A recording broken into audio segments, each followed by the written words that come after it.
მადლობა ყველას მოგზაურობისთვის. მეტნაკლებად ყველა ერთმანეთს ვიცნობ, მაგრამ კიდევ ერთხელ გაგეცნობით, კეთილდღეობიშვილი ვარ, სოციალურ მუშაკთა ასოციაციას წარმოვადგენ. ჩვენი ორგანიზაცია, როგორც იცით, წევრებთან ერთად და სტუდენტებისთვისაც უკვე ბევრი წელია და წელს განსაკუთრებით ვცდილობთ უწყვეტი განათლების მიმართულებას მივუძღვნათ წლევანდელი წელი. ამიტომ ყველანაირად ვცდილობთ, რომ საინტერესო სტუმრები გვყავდეს ამ წლის განმავლობაში და მომავალ წელსაც გავაგრძელებთ აუცილებლად. თან რაღაცნაირად გამოვცოცხლდეთ იმ მხრივაც, რომ პანდემიის პერიოდში რაღაც ონლაინ მოგვიწია სულ ერთმანეთთან კომუნიკაცია და გადმოვერთოთ ნელ-ნელა ადამიანურ რეჟიმზეც. ამიტომ ძალიან მიხარია, რომ რაღაც ღონისძიებებს, რასაც გეგმავთ, ასოციაციის ფარგლებში თუ უნივერსიტეტები გხედავთ და თქვენთან შეხვედრის საშუალებაც მაქვს. დღევანდელ დღეს რაც შეეხება, დღეს კიდევ ველოდებით სტუმრებს, თქვენსავით ყველა ამ საშინელი საცობების მსხვერპლია და ნელ-ნელა შემოგვემატებიან, მაგრამ რომ არ ვალოდინოთ ჩვენი მომხსენებლებით, ჯობია დავიწყოთ და ნელ-ნელა დანარჩენი სტუმრებით შემოგვიერთდებიან. დღევანდელ დღეს რაც შეეხება, ძალიან საინტერესო დღე გველის წინ ასოციაცია 2019 წლიდან პერიოდულად აქტიურად თანამშრომლობდა ექსპერტის ფრანსთან და საფრანგეთის განვითარების სააგენტოსთან, ასევე ჩეხეთის განვითარების სააგენტოსთანაც და ჰქონდა რამოდენიმე მიმართულებით პროექტი ან აქტივობა ერთად დაგეგმილი. ამჟამად წელს, რასაც ერთად ვაკეთებთ, ეს გახლავთ სოციალური მუშაობის პოპულარიზაციის ხელშეწყობა. ესეთი პროექტი გვაქვს, კი არა და თანამშრომლობა და ამ პროექტის ფარგლებში ბევრი საინტერესო რამ გავაკეთეთ. და დღეს ამის პრეზენტაციის საშუალება არ გვექნება, მაგრამ აუცილებლად დაგპატიჟებთ იმ ნაწილთანაც დაკავშირებით. ორიოდე სიტყვით ვიტყვი, რომ მომზადდა სპეციალური ვიდეო რგოლები სოციალური მუშაობის შესახებ, რომელიც მითების დამსხვრევას ეძღვნება და ჩვენი სტუდენტები მონაწილეობდნენ ამ ვიდეო რგოლებში. ასევე მოვამზადეთ ანიმაციები, რომელიც 30 წამიანი ორი ანიმაცია, რომლის მიზანიც არის, რომ საზოგადოებრივ აქციებს დავადრეილოთ და ტელევიზიებმა თავის საეთერო დროში დაგვრჩება, რომ დავადრეილოთ, რომ ხალხმა გაიგოს სულ მოკლედ, ვინ არის სოციალური მუშაკი და რას აკეთებს, სულ მინიმუმ. ანიმაციაში ყავს ესეთი ერთი გმირი სოციალური მუშაკი, რომელიც სოციალურ მუშაობაზე კი არა, ზოგადად სოციალურ საკითხებზე და სოციალურ უფლებებზე ისაუბრებს. ამას გარდა მოვამზადეთ ფლაიერები, რომელიც ბეჭდის პროცესშია და თქვენ მოგეწოდებათ ასოციაციასთან ვინც ხშირი კონტაქტი გაქვთ ან ილიას საშუალებიდან, ისე ორგანიზაციული გადაკვეთა გვაქვს აუცილებლად მოგაწოდებთ. დაიბეჭდება ქართულად, სომხურ ენაზეც, აზერბაიჯანულ ენაზეც, ისე რომ ყველასთვის მისაწვდომი იყოს და ჩვენი ვიდეოებით თუ ცდები შემისწორებ, ვცდილობთ რომ თარგმნოთ, ტიტრები გავუკეთოთ, რომ ყველა ადამიანმა ჩვენს ქვეყანაში ვინც ცხოვრობს, ზუსტად თავის ენაზე გაიგოს რისი თქმა გვინდა მათთვის. ამას გარდა ეხლა რასაც ვაკეთებთ, მუშაობთ სოციალური მუშაკის ერთი დღე გვინდა აღწეროთ და რაღაც პატარა დოკუმენტური ფილმებით გავაკეთოთ, რომელიც საინტერესოც იქნება და თან შეაჯამებს სოციალური მუშაკები სად მუშაობენ ჩვენს ქვეყანაში, რას აკეთებენ, რომელ სფეროებში არიან და როგორ ცვლიან ადამიანების ცხოვრებას და გვინდა რომ ეს თლიანი ჩვენი აქტივობა ჩვენი პროფესიის დადებითი მხრივ წარმოჩენას მოემსახუროს, იმიტომ რომ ბოლო დროს სულ გამოწვევებზე ვსაუბრობ და მე მგონი დაგვეკარგა ამდენ პრობლემაში ის ყველაზე მნიშვნელოვანი, რასაც სოციალური მუშაობა აკეთებს ინდივიდუალურადაც და ვთქვათ უფრო სხვა დონეზეც და არ ვიცი, სულ მალე ამაზე შეგხვდებით და გაგიზიარებთ, ეს მასალა ბუნებრივია ხელმისაწვდომი იქნება ყველასთვის.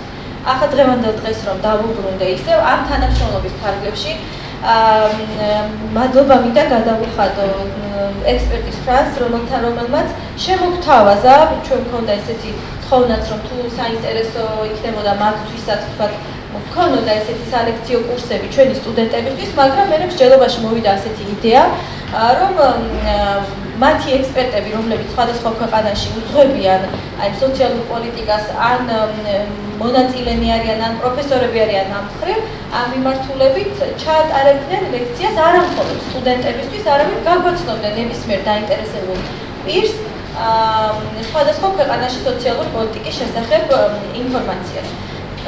და გაგვიმართლა, რომ დღეს სამი სტუმარი გვყავს და უნდა ჩავიხედო დღის წესრიგში, თორემ მიჭირს სახელების და გვარების ზუსტად გამოთქმა.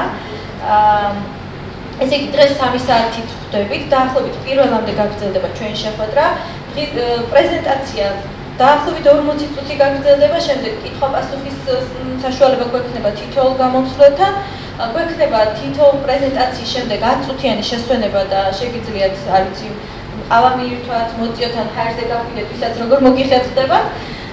და უკვე ჩვენი შეხვედრის ბოლოს დაახლოებით პირველი საათისთვის უკვე დავასრულებთ ყველაფერს.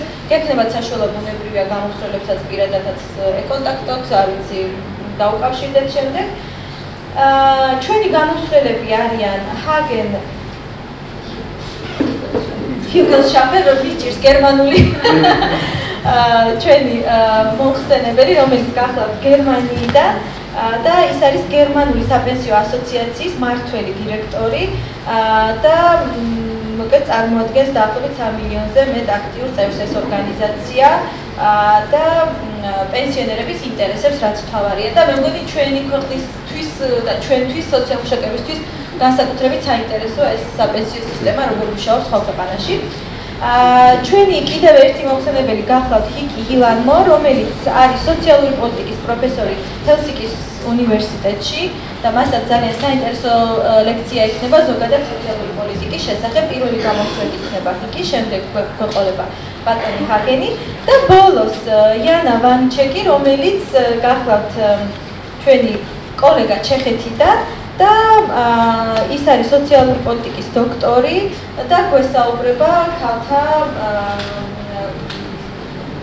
საკითხებზე, ასევე ვთქვათ, იგივე ეს ქართულად და რა ქვია? ხო, დეკრეტული ხო, საკითხების შესახებ. დღის წესრიგი ინგლისურად გვაქვს და ცოტა უცებ გადმოქართულება გამიჭირდა ბოდიში, არ მიყვარს მეც ამ ცხო სიტყვების გამოყენება. მოკედ ეს არის, სულ მე თავს არ შეგაწყებთ ახლა ბევრი საუბრით. მარიამს გადავცემ სიტყვას, რომ მარიამი გახლავთ ექსპერტის ფრანსის წარმოდგენილი და ამ ყველაფერში გვეხმარება და მადლობა მას. კეთილ, ძალიან დიდი მადლობა. დიდეთ რომ აღარ შეგაყვანოთ, მხოლოდ ორიოდე სიტყვით გეტყვით, ანუ ექსპერტის ფრანსის საქმიანობის შესახებ საქართველოში. ექსპერტის ფრანსი არის საფრანგეთის საერთაშორისო ტექნიკური თანამშრომლობის სააგენტო, რომელიც საქართველოში ჩეხეთის განვითარების სააგენტოსთან ერთად ახორციელებს სხვადასხვა საქმიანობებს საქართველოში სოციალური დაცვის სისტემების გაუმჯობესების მიზნით ევროკავშირის და საფრანგეთის განვითარების სააგენტოს მხარდაჭერით და ჩვენ აქტიურად თანამშრომლობთ სოციალურ მუშაკთა ასოციაციასთან ერთად, რომ საქართველოში რაც შეიძლება გავზარდოთ ის შედეგი, რაც ჩვენი საქმიანობა ისახავს მიზნად. ანუ ჩვენი საქმიანობის 3 ძირითადი მიმართულებაა. ერთი ეხება სოციალური დაცვის სერვისების მიწოდების გაუმჯობესებას და ამ კუთხით ვეხმარებით ჯანდაცვის სამინისტროს და მათ სააგენტოებს, რომ დახვეწონ თავიანთი სისტემები, მოხდეს დიჯიტალიზაცია ამ სისტემების. მეორე მიმართულება არის ეს არის საზოგადოებაში ცნობიერების ამაღლება და პოპულარიზება სოციალური სერვისების, სოციალური მუშაობის, როგორც პროფესიის და მესამე მიმართულება ეს არის საკანონმდებლო დონეზე მუშაობა, რაც გულისხმობს კანონმდებლობის დახვეწას და სოციალური დაცვის ევროპული პრაქტიკების საქართველოზე მორგებული ფორმით მაქსიმალურად ასახავს, ისე რომ ასე ვთქვათ, მოწყვლადი ჯგუფების ინტერესებზე იყოს მორგებული. ეს ძალიან მცირე, ასე ვთქვათ, გაცნობა ჩვენი ორგანიზაციის და საქმიანობის და ახლა უკვე სიტყვას გადავცემ ბატონ ჰეიკის, რომელიც გაგვაცნობს და წაიკითხავს მოხსენებას ევროპული სოციალური დაცვის სისტემის. So I would like to start with a Swedish botanist and a scientist who lived in the late 18th century. His name is Carl von Linné. I wonder if any of you have heard about Carl von Linné.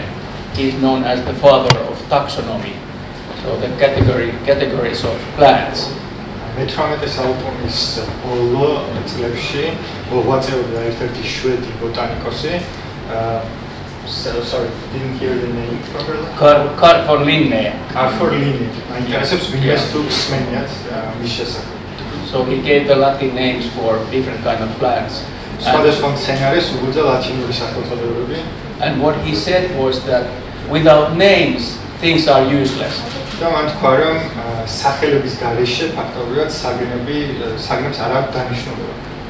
So this is the explanation if you feel my lecture is boring. Because I'm going to go through the different kind of names in the area of social protection. და ამით გავიმართლებ თავს თუ რომელიმე მომენტში იგრძნობთ რომ ჩემი ლექცია არის მოსაწყენი, იმიტომ რომ აუცილებელია ჩავუმართე სხვადასხვა სოციალურ ტერმინებს და სახელწოდებებს.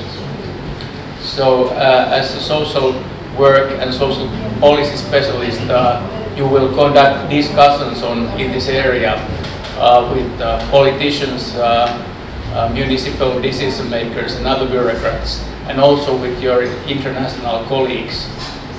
And it's important that you have an idea of the concepts and the names which are used in this area. სოციალურ მუშაკებს თქვენ შეხება გექნებათ სხვადასხვა ბიზნესის წარმომადგენლებთან, სამთავრობო წარმომადგენლებთან, თქვენს კოლეგებთან საერთაშორისო ასპარეზზე და ამიტომ ძალიან მნიშვნელოვანია რომ იცოდეთ ის ტერმინოლოგიები, რომელიც გვხვდება ამ სფეროში. So first I'll talk about the organization of social protection. And the key concepts are social welfare, social protection, also social protection tradition, and finally the models. პირველ რიგში ვისაუბრებ სოციალური დაცვის ორგანიზაციაზე და ამ შემთხვევაში მთავარი ტერმინები არის ასე წერილ სოციალური კეთილდღეობა, სოციალური დაცვა, ტრადიციები და მოდელები. Okay, so the overarching concept in this field is welfare state. მოკლედ, მთავარი კონცეფცია ამ შემთხვევაში არის კეთილდღეობის სახელმწიფო, საყოველთაო კეთილდღეობის სახელმწიფო. So welfare state, it covers social protection, housing, health, education, employment, regional development, public safety, tax policy and income adequacy. So it's a very broad concept. და ეს ფართო კონცეფცია მოიცავს რიგ ასპექტებს, როგორც არის სოციალური დაცვა, საცხოვრებელი პირობები, ჯანმრთელობა, ჯანდაცვა, განათლება, დასაქმება, რეგიონული განვითარება, საჯარო უსაფრთხოება, საგადასახადო პოლიტიკა და შემოსავის ადეკვატურობა. ამ საკმაოდ ფართო კონცეფცია, როგორც ხედავთ. And sometimes there is a debate whether a country has a welfare state or not. But I would say that every country has at least some sort of a welfare state. There are different types of welfare state, but every country, every nation state has a welfare state. რა თქმა უნდა, განსხვავდებიან ქვეყნების კეთილდღეობის სისტემებით, ასე ვთქვათ, მაგრამ შემიძლია ვთქვა, რომ ყველა ქვეყანას, ყველა ერთს აქვს თავისი სახასიათო კეთილდღეობის სისტემა. So there is a very popular and well-known historian from Israel whose name is Yuval Noah Harari. I wonder if you heard about him. And what he's saying is that why there is a state, the main reason is that the state is to somehow improve people's welfare, well-being. And if that is not the case, then there is, at least not in the long run, there is no state. From Israeli, the name again, please? Harari. His name is Harari, yes. ერთ-ერთი საინტერესო მკვლევარის მიხედვით ისრაელიდან ჰარარი არის მისი სახელი, მაინტერესებს თქვენი თუ რა შესახებ. სახელმწიფოს მთავარი დანიშნულება არის ადამიანებისათვის კეთილდღეობის უზრუნველყოფა, ადამიანთა კეთილდღეობის გაუმჯობესება, ასე ვთქვათ. სხვა შემთხვევაში სახელმწიფოს დანიშნულება ეკარგება. Okay, so the other concepts, important context, concept which is somehow embedded in a welfare state is social protection, which consists of social security, social assistance, and social services. კიდევ ერთი მნიშვნელოვანი ასპექტი, რომელიც თან ახლავს ამ კონცეფციას, არის სოციალური დაცვა, რომელიც მოიცავს სოციალურ უსაფრთხოებას, სოციალურ დახმარებას და სოციალურ სერვისებს. And there are two types of traditions which are important with respect to social protection: the Beveridge tradition and the Bismarck tradition. And I will go go through in more detail a bit later. და მიმართულებით არსებობს ორი მნიშვნელოვანი ტრადიცია ბისმარკის და ბევერიჯის და უფრო დეტალურად ვისაუბრებ ამ ტრადიციებზე მოგვიანებით. And finally, I'm going to talk about the social models in Europe. და ბოლოს ასევე ვისაუბრებ სოციალურ მოდელებზე ევროპაში. Okay, then there is also a concept which is widely used in social protection, which is social welfare. And the social welfare is kind of a system of social services and institutions where the main aim is to support individuals to achieve life in dignity, to promote quality of life, to promote personal participation in the economic, social, cultural life. So this is a definition which comes pretty close to the international definition of social work. კიდევ ერთი მნიშვნელოვანი კონცეფცია არის სოციალური კეთილდღეობა, რომელიც არის სისტემა სოციალური სერვისების და ინსტიტუტების, რომლის მიზანიც არის ის, რომ ადამიანებმა იცხოვრონ ღირსეულად, გაუმჯობესდეს მათი საცხოვრებელი პირობები, ცხოვრების ხარისხი, ასე ვთქვათ, და ხელი შეეწყოს მათ მონაწილეობას ეკონომიკურ, სოციალურ და კულტურულ ცხოვრებაში. And we can also approach welfare state from a normative point of view. And if we do that, we can see that welfare state somehow represents the obligation of the government to ensure adequate and quality level of life for citizens. ასევე შეგვიძლია ნორმატიული გადმოსახედიდან ვუდგეთ კეთილდღეობის მდგომარეობას, კეთილდღეობის სისტემას და ამ შემთხვევაში უკვე ეს ხდება მთავრობის პასუხისმგებლობა, რომ უზრუნველყოს ადეკვატური და მაღალხარისხიანი ცხოვრების სტანდარტები და პირობები მოქალაქეებისათვის. And even in this definition, it's important that you look at this word citizens. So, is welfare state, is it just for those who are naturalized citizens of a country, or for everyone who's living in a country, or has a legal status in a country? So that is a question for debate. და ამ შემთხვევაში კარგი იქნება თუ ყურადღებას გავამახვილებთ სიტყვა მოქალაქეზე, ან კეთილდღეობის სისტემა განისაზღვრება თუ არა ყველა ადამიანისთვის, რომელიც ცხოვრობს სახელმწიფოში, თუ მხოლოდ მოქალაქეებზე არის ორიენტირებული. ეს არის ამ შემთხვევაში მთავარი კითხვა. And we can also approach welfare state from a legal point of view, and then it's important to look at the laws and regulations which create the institutions protecting people's rights for adequate and quality level of life. ასევე შეგვიძლია სამართლებრივი გადმოსახედიდან შევხედოთ ამ კონცეფციას, რომელიც გულისხმობს შესაბამისი ინსტიტუტების შექმნას, რომელიც დაიცავს ადამიანთა უფლებებს, რომ ჰქონდეთ მაღალი ცხოვრების პირობები, ხარისხიანი ცხოვრება. Okay, so this is the kind of league table for this key concept. So I'm not going to go to this in more detail, but this is just for you to see that this is how we understand the relationship between these different concepts. და ეს არის ცხრილი, რომელიც ასახავს ურთიერთდამოკიდებულებას ამ განსხვავებულ კონცეფციებს შორის დეტალურად არ განვიხილო, უბრალოდ თქვენთვის წავიდგენა, რომ შეგიქმნათ ეს ამ ურთიერთდამოკიდებულების შესახებ. And the following lecture by Haken is going to focus especially this area, and the lecture by Jana is going to focus on this area. და შემდეგი ლექციები, ჩემი კოლეგების შემდეგი ლექციები არც ის გააკეთებს პირველი პენსიებზე და მეორე ორსულობასა და ავადმყოფობაზე, დეკრეტულ შეგულებაზე. Okay, so here is the definition for social protection. So it means that it's a different measure to create solidarity in the society. And then another key concept is the term social risks. And I will talk more about it, but social protection is rather similar to insurance. It's and sometimes we can call a welfare state a very big insurance company where the enrollment is mandatory. So you cannot choose whether you are part of the welfare state or not. და სოციალური დაცვის სისტემა არის განსხვავებული ზომების და ღონისძიებების ნაკრები, რათა მიღწეულობდნენ სოლიდარობა საზოგადოებაში და ასევე შეგვიძლია სოციალური დაცვის სისტემა განვიხილოთ როგორც ერთი დიდი სადაზღვევო კომპანია, რომელშიც ჩართულობაც სავალდებულოა ყველა ადამიანისათვის.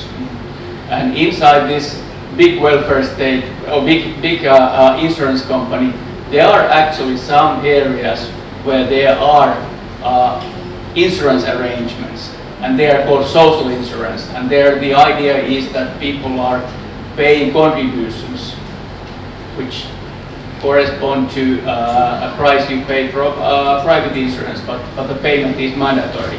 And in many cases, it's both the employers and employees who are making the contributions. So that's social insurance. Dann die სადაზღვევო კომპანიაში ასე ვთქვათ, არის კონკრეტული შეთანხმებების სფეროები, სადაც ანუ სოციალური დაზღვევის ფარგლებში ადამიანები იხდიან კონკრეტულ შენატანს. და ეს შენატანის გადახდაც არის ამ შემთხვევაში სავალდებულო. ეს არის სოციალური დაზღვევის სტრუქტურა. So in social insurance, the benefits are only paid for those who have made the contributions. And just one example is unemployment insurance. So those workers who have paid unemployment insurance contributions, they will get the insurance coverage in case of losing a job. და ამ შემთხვევაში ამ სისტემაში სარგებელს იღებენ ის ადამიანები, რომლებიც აკეთებენ შენატანს. ანუ მაგალითად ის ადამიანები, რომლებიც გადაიხდიან უმუშევრობის დაზღვევის შენატანს, იმ შემთხვევაში თუ კი დაკარგავენ მომავალში სამსახურს, მიიღებენ ამისგან ბენეფიტებს ამ სარგებელს. And the cost of social insurance benefits is covered through the contributions. So in principle, there is no state financing. But of course, in times of crisis, the state can step in and also provide some tax funds for social insurance schemes. და ამ დაზღვევის დანახარჯები მთლიანად უზრუნველყოფილია შენატანებით, ანუ სახელმწიფო არ ერევა ამ პროცესში, მაგრამ რა თქმა უნდა კრიზისის შემთხვევაში სახელმწიფოს შეუძლია ჩარევა და გარკვეული ნაბიჯების გადადგმა. So a social assistance then it's tax financed. It doesn't require that you have paid any contributions. It's just that you're a citizen of a country or a legal resident of a country, and then you will be under certain conditions be entitled to social assistance. ჩეხეთის სოციალურ დახმარებას ამ შემთხვევაში არ არის აუცილებელი რომ გქონდეთ გაკეთებული შენატანი.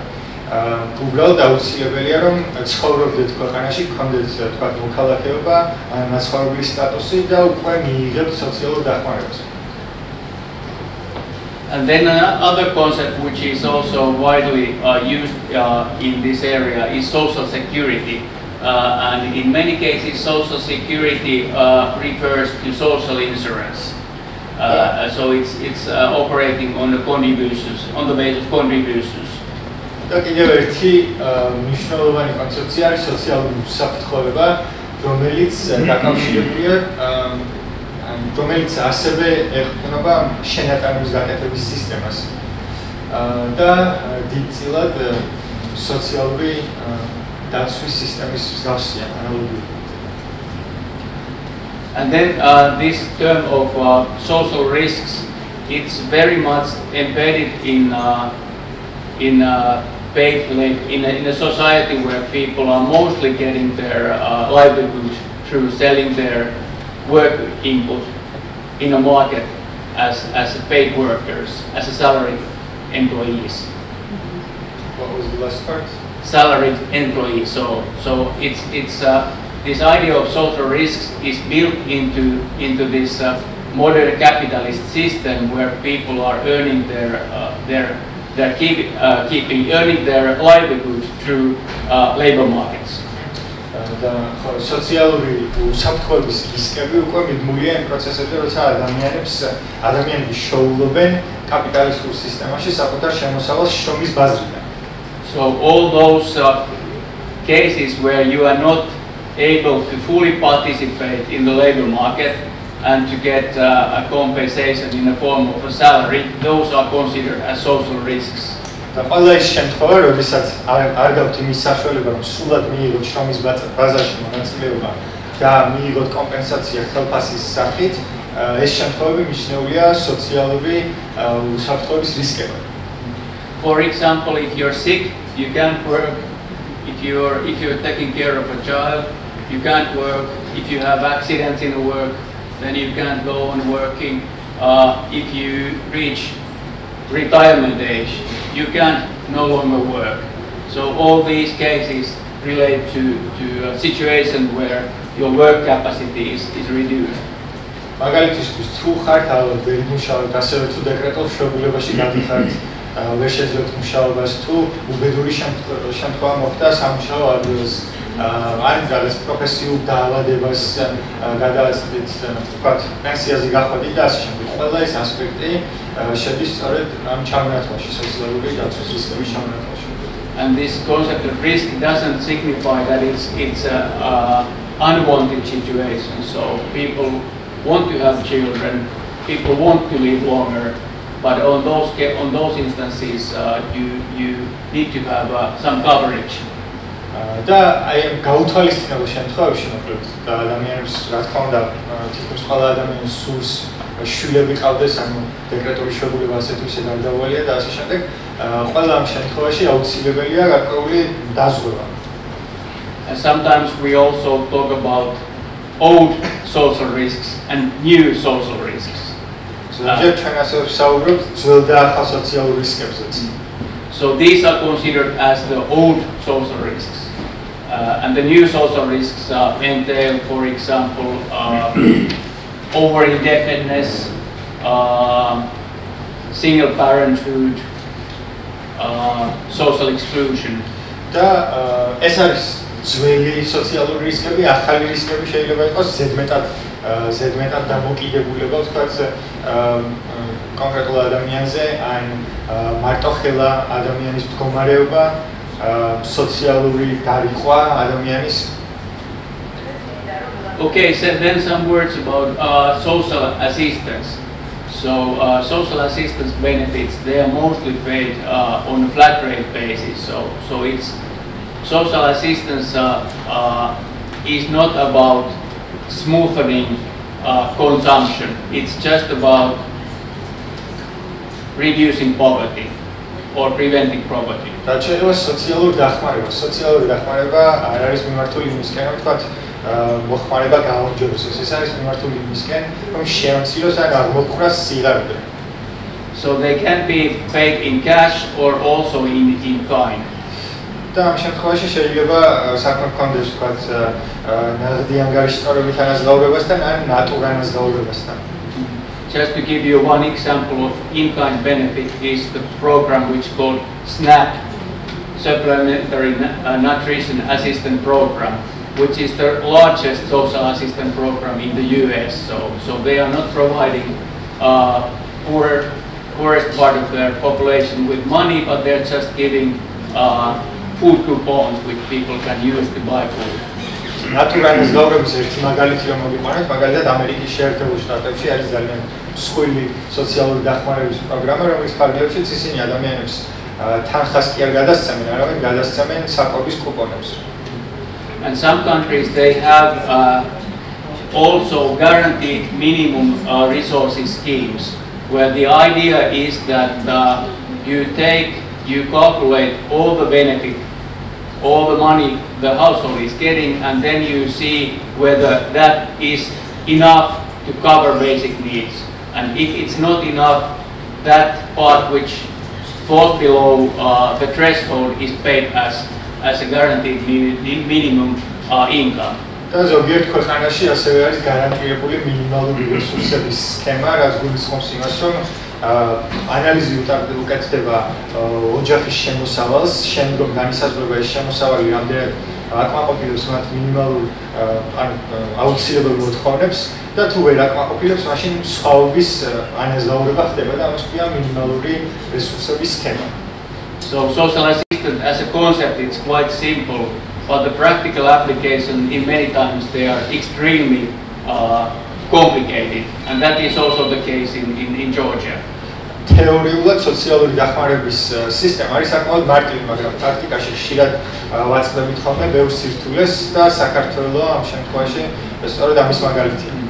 And the complexity mostly relates to means testing. So whether when you're determining whether a household is actually in need of a help or not, and that process is always very complicated. ეს სირთულე ძირითადად უკავშირდება საჭიროების განსაზღვრას, ანუ თქვათ ესა თუ ისე ოჯახი რამდენად საჭიროებს დახმარებას. ამის განსაზღვრის პროცესი ყოველთვის არის საკმაოდ რთული. Okay, so we have different types of social assistance. So this is something which I already discussed. So I will just move on. სხვადასხვა ტიპები გვაქვს სოციალური დახმარების, იქ ჩამოთვლილი იყო ის ტიპები, რომელიც უკვე განვიხილეთ, ამიტომ გადავალ შემდეგ სლაიდზე. Okay, and then about social services, I think as a social work student, you know more about social services than I do, but I just want to emphasize that they are a very important part of social protection. Სოციალურ სერვისებს რაც შეეხება, ალბათ ამის შესახებ ჩემზე მეტიც იცით, როგორც მიმართულების სტუდენტებმა, მაგრამ მინდა ვთქვა, რომ ეს არის სოციალური დაცვის ძალიან მნიშვნელოვანი მიმართულება. But what's always difficult is how to combine the benefits with services, and I think all countries are struggling with that connection between services and benefits. მაგრამ ყოველთვის რთულია სარგებლის და სერვისების ერთმანეთთან დაკავშირება და მე მგონი ყველა ქვეყანა აწდება ამ მიმართულებით სირთულეს.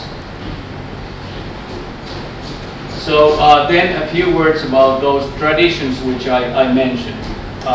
First about the first is the tradition which is coined by the German Chancellor Otto von Bismarck, and then William Beveridge, who wrote a report on social protection right after the Second World War.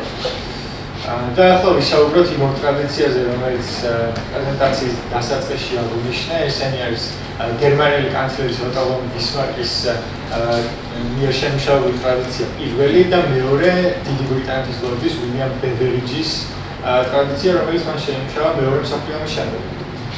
So the main principle of this Bismarck tradition is that a person's they should have a coverage for old age risk. Bismarck's ტრადიციის მთავარი პრინციპი არის ის, რომ ადამიანმა უნდა გააკეთოს დანაზოგი ხანდაზმულობისათვის. And why Bismarck was, I think he was not a pioneer or social reformer for the goodness of his heart, but mostly for tactical reasons. Hagen can disagree if you like, but I think it was for tactical reasons because he wanted to prevent the communist revolution. და ვერ ვიტყვით, რომ ბისმარკი პიონერი იყო ამ მიმართულებით, მაგრამ მე მგონი მას ჰქონდა უფრო ტაქტიკური მიზანი ამ შემთხვევაში, როდესაც ამ პროგრამაზე მუშაობდა, ეს იყო ის, რომ კომუნისტების რევოლუცია ეცილებინა თავად. So the tradition is, these are the basic principles. So the social insurance is mandatory, and then it's different for different social groups, also for different group of industries or employees, and then the state should step in during the times of crisis.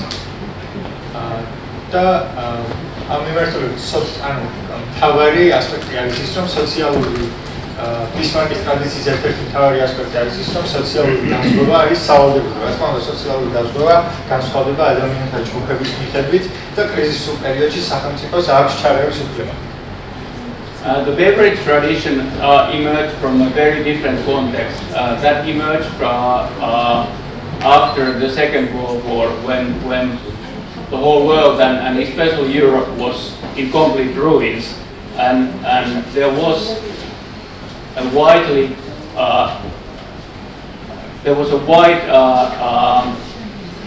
idea to build more sustainable societies to prevent the destruction which was experienced during the war. Actually, also during the previous World War, since there was such a small period of peace between the First and the Second World War. ბევერიჯის ტრადიციას რაც შეეხება, იგი შეიქმნა უფრო განსხვავებულ კონტექსტში მეორე მსოფლიო ომის შემდეგ და ამ შემთხვევაში მთავარი იდეა იყო ის, რომ საზოგადოების განვითარების მდგრადი მოდელი შექმნილიყო, რომელიც მომავალში თავიდან აიცილებდა იმ განადგურებას, რომელიც მოიტანა პირველმა და მეორე მსოფლიო ომებმა. So this beverage tradition is based on the principle of universality, meaning that everyone is covered. და ბევერიჯის ტრადიცია ეფუძნება უნივერსალურობის პრინციპს, რაც გულისხმობს იმას, რომ ყველა არის ჩართული ამ სისტემაში. So it's a simple tax financed scheme or a principle. ანუ ეს არის მარტივი გადასახადებისგან დაფინანსებული სქემა ამ პრინციპით. Okay, then some words about social solidarity and principles of solidarity. ახლა ვისაუბროთ სოციალურ სოლიდარობაზე და სოლიდარობის პრინციპებზე. So this relationship between solidarity and welfare state is a kind of a chicken and egg relationship. So we don't know if welfare state created solidarity or solidarity created welfare state, but they are very much intertwined. კეთილდღეობის სისტემასა და სოლიდარობას შორის ურთიერთმიმართება გავს ურთიერთმიმართებას ქათამსა და კვერცხს შორის, ანუ არ ვიცით პირველი რომელი იყო და რომელი შექმნა, მაგრამ ერთი ამის თქმა შეგვიძლია, რომ ორივე ძალიან არის ერთმანეთთან დაკავშირებული. And the basic idea was that first in ancient societies there was only the solidarity within the family and a small social group, and then it became larger on a community level and then finally on national level. მთავარი იდეა არის ის, რომ თავდაპირველად კაცობრიობის განვითარების საწყის ეტაპებზე სოლიდარობა არსებობდა მხოლოდ ოჯახის დონეზე. შემდგომ გაფართოვდა ეს დონე საზოგადოების დონეზე და ბოლოს უკვე სახელმწიფოს დონეზე. And this solidarity is still based on the idea of self-interest. So there are justifiable expectations of people who are paying taxes or who are paying contributions that at the time of need they will get something in return. და მთელი ეს სისტემა ეფუძნება თვით ინტერესის პრინციპს, ანუ ადამიანები იხდიან გადასახადებს, რათა შემდგომ როცა მათ დასჭირდებათ, მიიღონ კვლავ ეს თავიანთი, ასე ვთქვათ, გადახდილი თანხა. So here are also some other principles, but I think I will not go through them. But I'll touch on them then. But if you like, we can discuss these later on during the Q&A. აქ სხვა პრინციპებიც არის ჩამოთვლილი, რასაც ხედავთ სლაიდზე, თუმცა დეტალურად არ განვიხილავთ, მაგრამ კითხვა-პასუხის რეჟიმზე როცა გადავალთ, თუ დაგაინტერესებთ, შეგვიძლია ამაზეც ვისაუბროთ. Okay, so then finally I will talk about the European social models. და ბოლოს მე ვისაუბრებ ევროპულ სოციალურ მოდელებზე. And my most important notion is that each country has its own social model. So there is no specific European model, but the European model consists of different traditions. და ჩემი თავი საქმე ამ შემთხვევაში არის ის, რომ ყველა ქვეყანას აქვს თავისი განსხვავებული სოციალური მოდელი, ანუ არ არსებობს ერთიანი ევროპული სოციალური მოდელი. ყველა ქვეყანას აქვს თავისი ტრადიცია.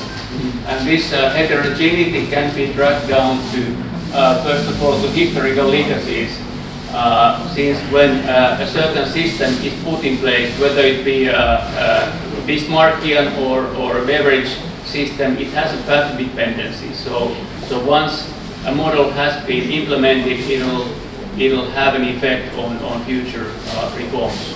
ეს ჰეტეროგენული, ანუ ერთიანი მოდელები შეგვიძლია დავაკავშიროთ კონკრეტულ ისტორიულ მოვლენებთან, მაგალითად, თუნდაც ბევერიჯის ან ბისმარკის სისტემები, რომელიც დაინერგა, მათ აქვთ ტრაექტორიაზე დამოკიდებულების ტენდენცია, ანუ როგორც კი ინერგება სისტემა, მას მაშინვე აქვს დიდი გავლენა ევროპულ ქვეყნებზე. And also the political realities play a role, which are the key interest groups, the most powerful interest groups in the country. There is just, for example, the role of labor unions have been decisive in the formation of the so-called Nordic welfare state model. და ასე პოლიტიკური მდგომარეობა თითოეულ ქვეყანაში არის ძალიან მნიშვნელოვანი. ინტერესთა ჯგუფები ახდენს ძალიან დიდ გავლენას ამ პროცესზე, მაგალითად მუშათა კავშირის მოძრაობამ იქონია ძალიან დიდი გავლენა ჩრდილოეთის მოდელის ფორმირებაში.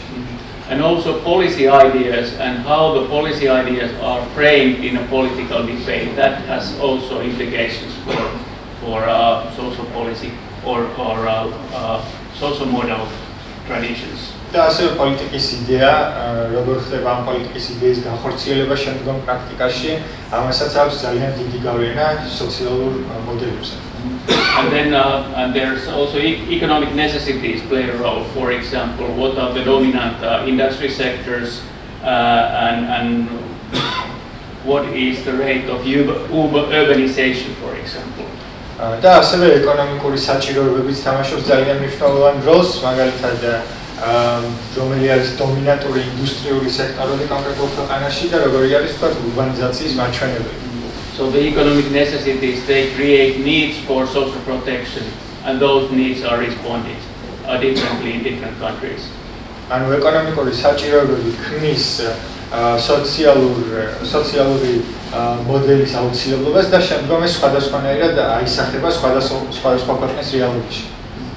And also finally the religious traditions play a role.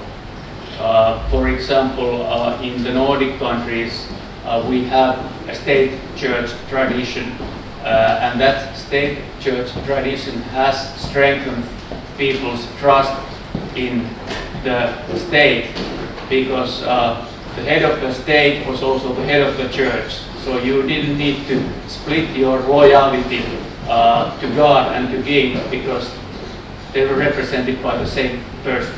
და ასევე რელიგიური ტრადიციების თამაშობს მნიშვნელოვან როლს, მაგალითად განსაკუთრებით ჩრდილოეთის ქვეყნებში, სადაც არსებობს სახელმწიფო ეკლესიის ტრადიცია და ერთ-ერთ ქვეყანაში სახელმწიფოს და ეკლესიის ხელმძღვანელი იყო ერთი და იგივე პიროვნება, ანუ ადამიანებს არ უწევდათ სხვადასხვა გადასახადის გადახდა, ვთქვათ, ამ ორი მიმართულებით. და ეს აძლიერებდა მათ ნდობას სახელმწიფოს მიმართ. Another example is the Netherlands, where there has been two pillars, the secular pillar and the Catholic pillar. So the Catholic pillar means that the kids, they go to in the Catholic pillar, they go to a Catholic kindergarten, Catholic school, Catholic hospital, Catholic care home. So the life cycle is covered by Catholic institutions in the Catholic pillar, and then in the secular pillar by secular institutions. და ამის ერთ-ერთი მაგალითი ასევე ჰოლანდია, სადაც ორი ძირითადი მიმართულება, კათოლიკური და სეკულარული და ბავშვებს აქვთ იმის შესაძლებლობა, რომ ისწავლონ კათოლიკურ საგანმანათლებლო დაწესებულებებში. ანუ ეს არის ერთი მიმართულება და მეორე მიმართულება არის სეკულარული საგანმანათლებლო სისტემა.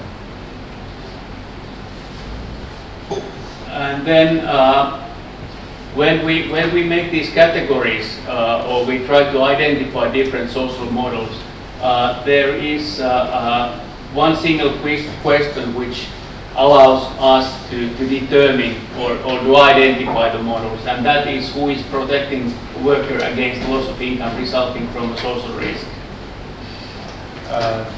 და როდესაც ამ კატეგორიებს განსაზღვრავთ, ამ კატეგორიზაციაში გვეხმარება ერთი მნიშვნელოვანი კითხვის დასმა, ვინ იცავს მუშას შემოსავლის დაკარგვისაგან სოციალური როცა საქმე ხდება სოციალურ რისკებს. So the principal protector can be identified first as a family, and then we can identify the so-called subsidiarity principle, so that it's first and foremost the family who is responsible, but if the family fails, then there is justification for other actors to intervene. და პირველ რიგში ამ შემთხვევაში ადამიანს მუშას იცავს ოჯახი, საკუთარი ოჯახი, მაგრამ თუ ოჯახი ვერ შეძლებს მის დაცვას და უზრუნველყოფას, ამ შემთხვევაში უკვე სხვა აქტორებს აქვთ იმის საშუალება, რომ შემოვიდნენ სურათში. And then another solution is the market, where people have the possibility, for instance, to make investments to cover their need of income during old age. და კიდევ ერთი მიმართულება შესაძლებლობა არის თქვა ბაზარი, სადაც ადამიანებს შეუძლიათ, საიდანაც ადამიანებს შეუძლიათ მიიღონ შემოსავალი ხანდაზმულობის პერიოდში. And finally, the principal protector can be the state or public sector. და ბოლოს ასევე დამცველი ამ შემთხვევაში შეიძლება იყოს სახელმწიფო ანუ საჯარო სექტორი. And this is the basic idea in a very influential book by Gösta Andersen. The name of this book is Three Worlds of Welfare Capitalism. So he first introduced these ideas of three different models. და ეს არის ის მთავარი იდეები, რაც გაშლერებულია ეს andersen-ის წიგნში, რომელსაც ქვია კეთილდღეობის კაპიტალიზმის სამი სამყარო. So we can identify those three different models by looking at the principal protector as we did in the previous slides, or we can look at the political ideology or geography. შესაბამისად, ამ შემთხვევაში შეგვიძლია გამოვიყენოთ სხვადასხვა კატეგორიზება, პრინციპული დამცველების იდენტიფიცირება შეგვიძლია, ასევე შეგვიძლია პოლიტიკური იდეოლოგიები გამოვიკვლიოთ ან გეოგრაფიული მახასიათებლები. So first we can take the principal protector in the first model is family, so family-centered welfare state. The dominating political ideology is conservatism, and those countries are mostly found among the Central European welfare state. და პირველი ანუ როცა საქმე ხდება დამცველებს ამ შემთხვევაში ერთ-ერთი მიმართულება არის ოჯახცენტრული სისტემა და ეს ძირითადად ეხება კონსერვატიული იდეოლოგიის მქონე ქვეყნებს, რომლებიც ძირითადად მდებარეობენ ცენტრალურ ევროპაში. And then the market, the principal protector in the second type is markets. So we have market-oriented welfare state. The dominating ideology is liberalism, and these types are mostly found in Anglo-American countries. And I guess the typical example could be United Kingdom. მეორე მიმართულება არის ბაზარზე ორიენტირებული კეთილდღეობის სისტემა. ეს ძირითადად ახასიათებს ლიბერალური იდეოლოგიის მქონე ქვეყნებს. ანგლო-ამერიკული ქვეყნები მოიაზრება ძირითადად და ამის კარგი მაგალითია ამერიკის შეერთებული შტატები ან დიდი ბრიტანეთი. And then we have finally the state-centered welfare state. It's social democratic, and it's also known as the Nordic welfare state model. და შემდეგი ტიპი არის სახელმწიფო ცენტრული კეთილდღეობის სისტემა, რომელიც ძირითადად ხასიათდება სოციალ-დემოკრატიული იდეოლოგიით და ასევე ცნობილია როგორც ჩრდილოეთის კეთილდღეობის სისტემა. It used to be known as the Swedish model, since Sweden is clearly the biggest among the Nordic countries, but ever since Finland has been the world leader in the happiness studies, people have started to talk more about the Finnish model. შვედური მოდელი ერქვა თავიდან, იმიტომ რომ შვედეთი ჩრდილოეთის სახელმწიფოებს შორის ყველაზე დიდია მოცულობით, თუმცა მას შემდეგ რაც მოწინავე პოზიციები მეცნიერების კოეფიციენტის სტატისტიკაში მოიპოვა ფინეთმა, უკვე ეძახდნენ ამას ფინურ მოდელსაც. There can be also, if we take a closer look at the models, we can identify also at least two additional types. One is the Southern European welfare state models, where the third sector actor, NGOs and FBOs, especially Catholic organizations, play a very important role. ასევე შეგვიძლია დამატებით ორი მიმართულების იდენტიფიცირება, თუ უფრო გულდასმით გავაანალიზებთ, როგორიც არის მაგალითად სამხრეთ ევროპის კეთილდღეობის სისტემის მოდელი, სადაც არასამთავრობო ორგანიზაციები და სხვა ტიპის ორგანიზაციები, როგორიც არის მაგალითად კათოლიკური ორგანიზაციები განსაკუთრებით, თამაშობენ ცენტრალურ როლს. And then we also talk about post-communist welfare state. I don't know if you in the Czech Republic, if you like this term. No, you don't like it, I guess. Yes. But it's been used in the literature, at least some years ago. და ასევე კიდევ ერთი მიმართულება არის პოსტკომუნისტური კეთილდღეობის სისტემა და ეს ტერმინი შეიძლება ბევრს არ მოსწონდეს, მაგრამ ლიტერატურაში გამოიყენება საკმაოდ აქტიურად.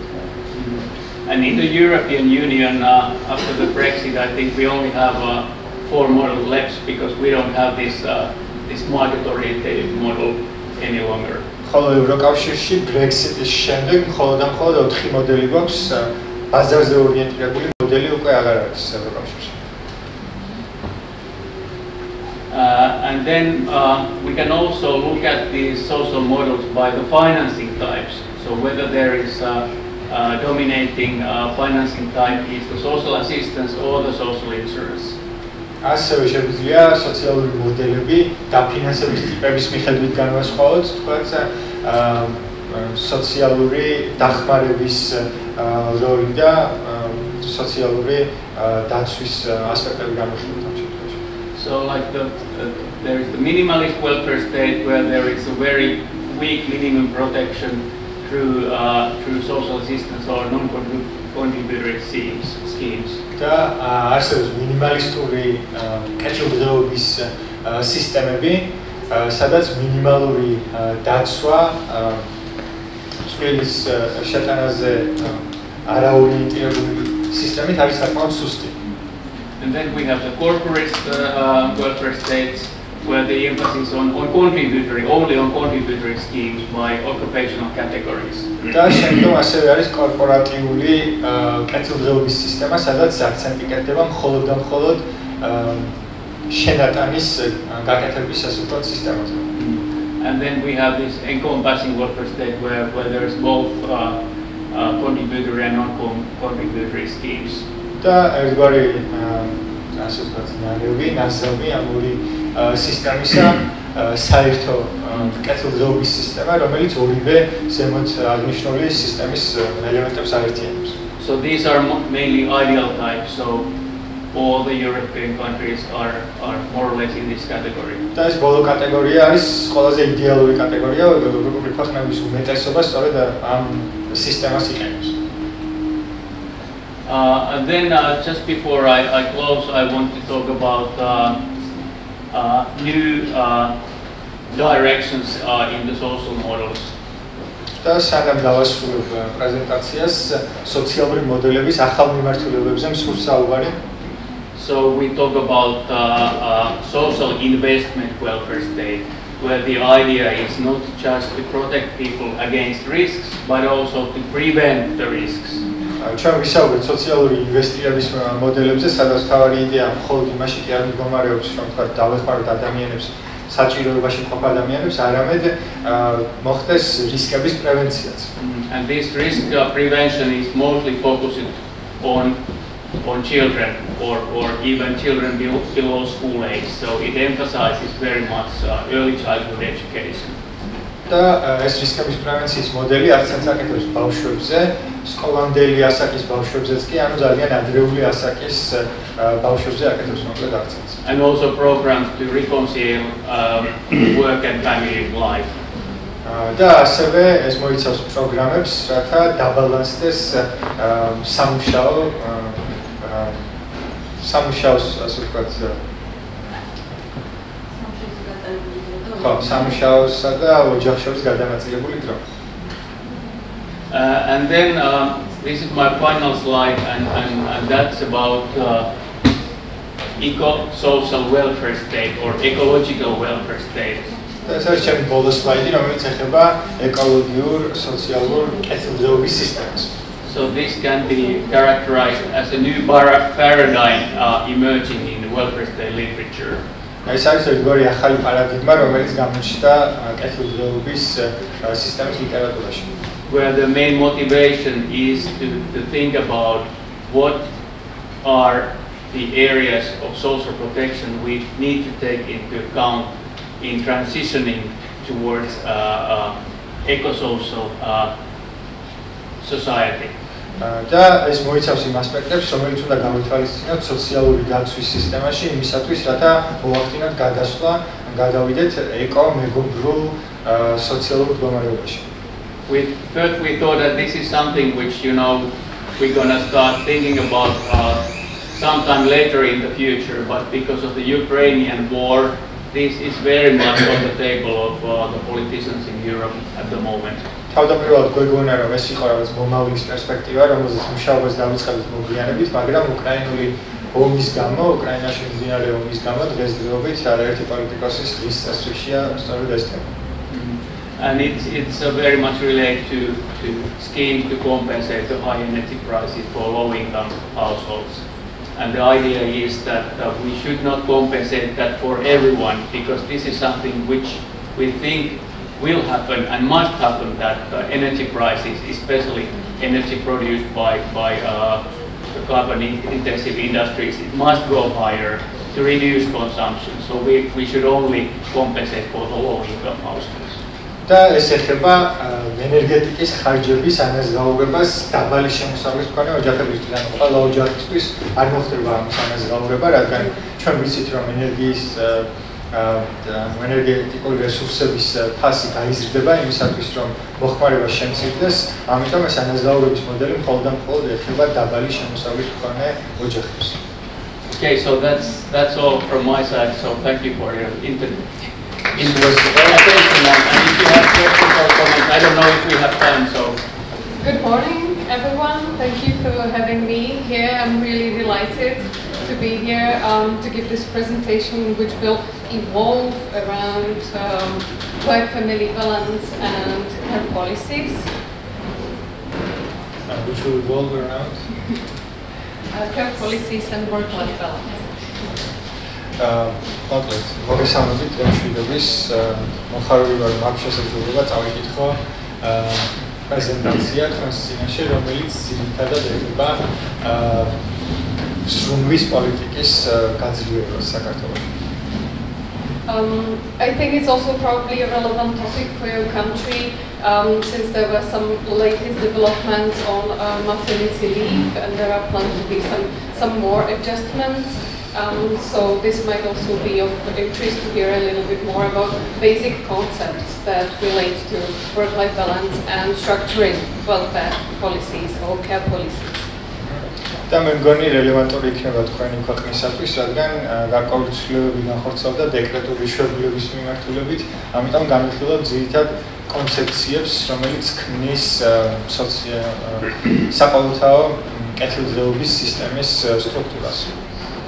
And so thank you all for being here, and also at the beginning I would like to thank my translator as well. It's really a hard work, so thanks in advance. მადლობა იმისთვის, რომ მოგზადეთ და ასევე მადლობა თარჯიმას. So let's start. Maybe the slides are a little bit full of text, so I will try to walk through them a little bit quicker. The discussion in general about work-life balance is evolving about concepts like work-to-family conflict, family-to-work conflict, but also enrichment. And there were empirical studies that confirm both, that work and care duties might be in conflict, but they might actually be enriching each other as well at the individual level. მოკლედ, ვისაუბრებთ ახლა ძირითადად სამუშაო და ოჯახის ასე ვთქვათ მუშაობისა და ოჯახის საათების მოკლედ ბალანსზე და ასევე იმაზე თუ როგორ შეიძლება იყოს დაბალანსებული, როგორ გადანაწილებული, ასე ვთქვათ, და არსებობს გარკვეული კონცეფციები, რომლის მიხედვითაც იკვეთება და ეწინააღმდეგება ეს ორი მიმართულება ერთმანეთს, თუმცა არსებობს მიმართულებები, რომლის მიხედვითაც ისინი კი არ ეწინააღმდეგება, არამედ ამდიდრებს ერთმანეთს გარკვეული ასპექტებით.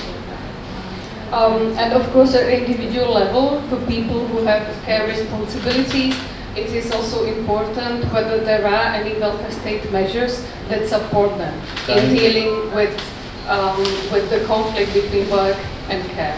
ინდივიდუალურ დონეზე, რა თქმა უნდა, იმ ადამიანებისთვის, რომლებსაც ზრუნვის პასუხისმგებლობა აქვს, აუცილებელია, რომ არსებობდეს ისეთი სახელმწიფო სისტემა, რომელიც უზრუნველყოფს კეთილდღეობას სწორედ ამ ადამიანებისთვის, რომლებიც ამ საქმიანობებში არიან ჩართულები. Also, in the recent discussion in the field of care policies, the theories are not evolving only around welfare state measures, but also how macro and micro level interface. და უკანასკნელ პერიოდში მიმდინარე დისკუსიებში აქცენტი კეთდება არა მხოლოდ კეთილდღეობის სისტემაზე, არამედ მიკრო და მაკრო ელემენტების ურთიერთმიმართებაზეც. So quite recently the literature also starts speaking about or using the capability approach in the field of care policies, And this capability approach works with the notion of an individual being able to actually use effectively welfare state measures to their own best benefit. და ცოტა ხნის წინ ასევე დაიწყო უნარიანობის მიდგომის დანერგვა პრაქტიკაში, რომელიც გულისხმობს, რომ აქცენტი კეთდება ინდივიდის უნარზე, რომ მაქსიმალურად ეფექტურად გამოიყენოს კეთილდღეობის სისტემის მიერ განხორციელებული ზომები. So this slide has a lot of text and actually summing up a little bit the theories which are relevant for care policy field. I will not go through all this, but there are some that focus on the role of social policy in work-life balance, some that focus on the role of gender cultures in work-life balance, and these are two that we will talk about. I will talk about a little bit later, and the others we will not focus on today. ეს სლაიდი გადატვირთულია ტექსტით, როგორც ხედავთ, ყველა მათგანზე დეტალურად არ ვისაუბრებ, თუმცა არსებობს რამდენიმე მიმართულება, რომელიც სოციალურ ბალანსზე აკეთებს აქცენტს და არსებობს ისეთი მიმართულება ასევე, რომელიც გენდერულ საკითხებზე აკეთებს აქცენტს, სწორედ ამ ორ მიმართულებას ჩავუბრუნავდებით.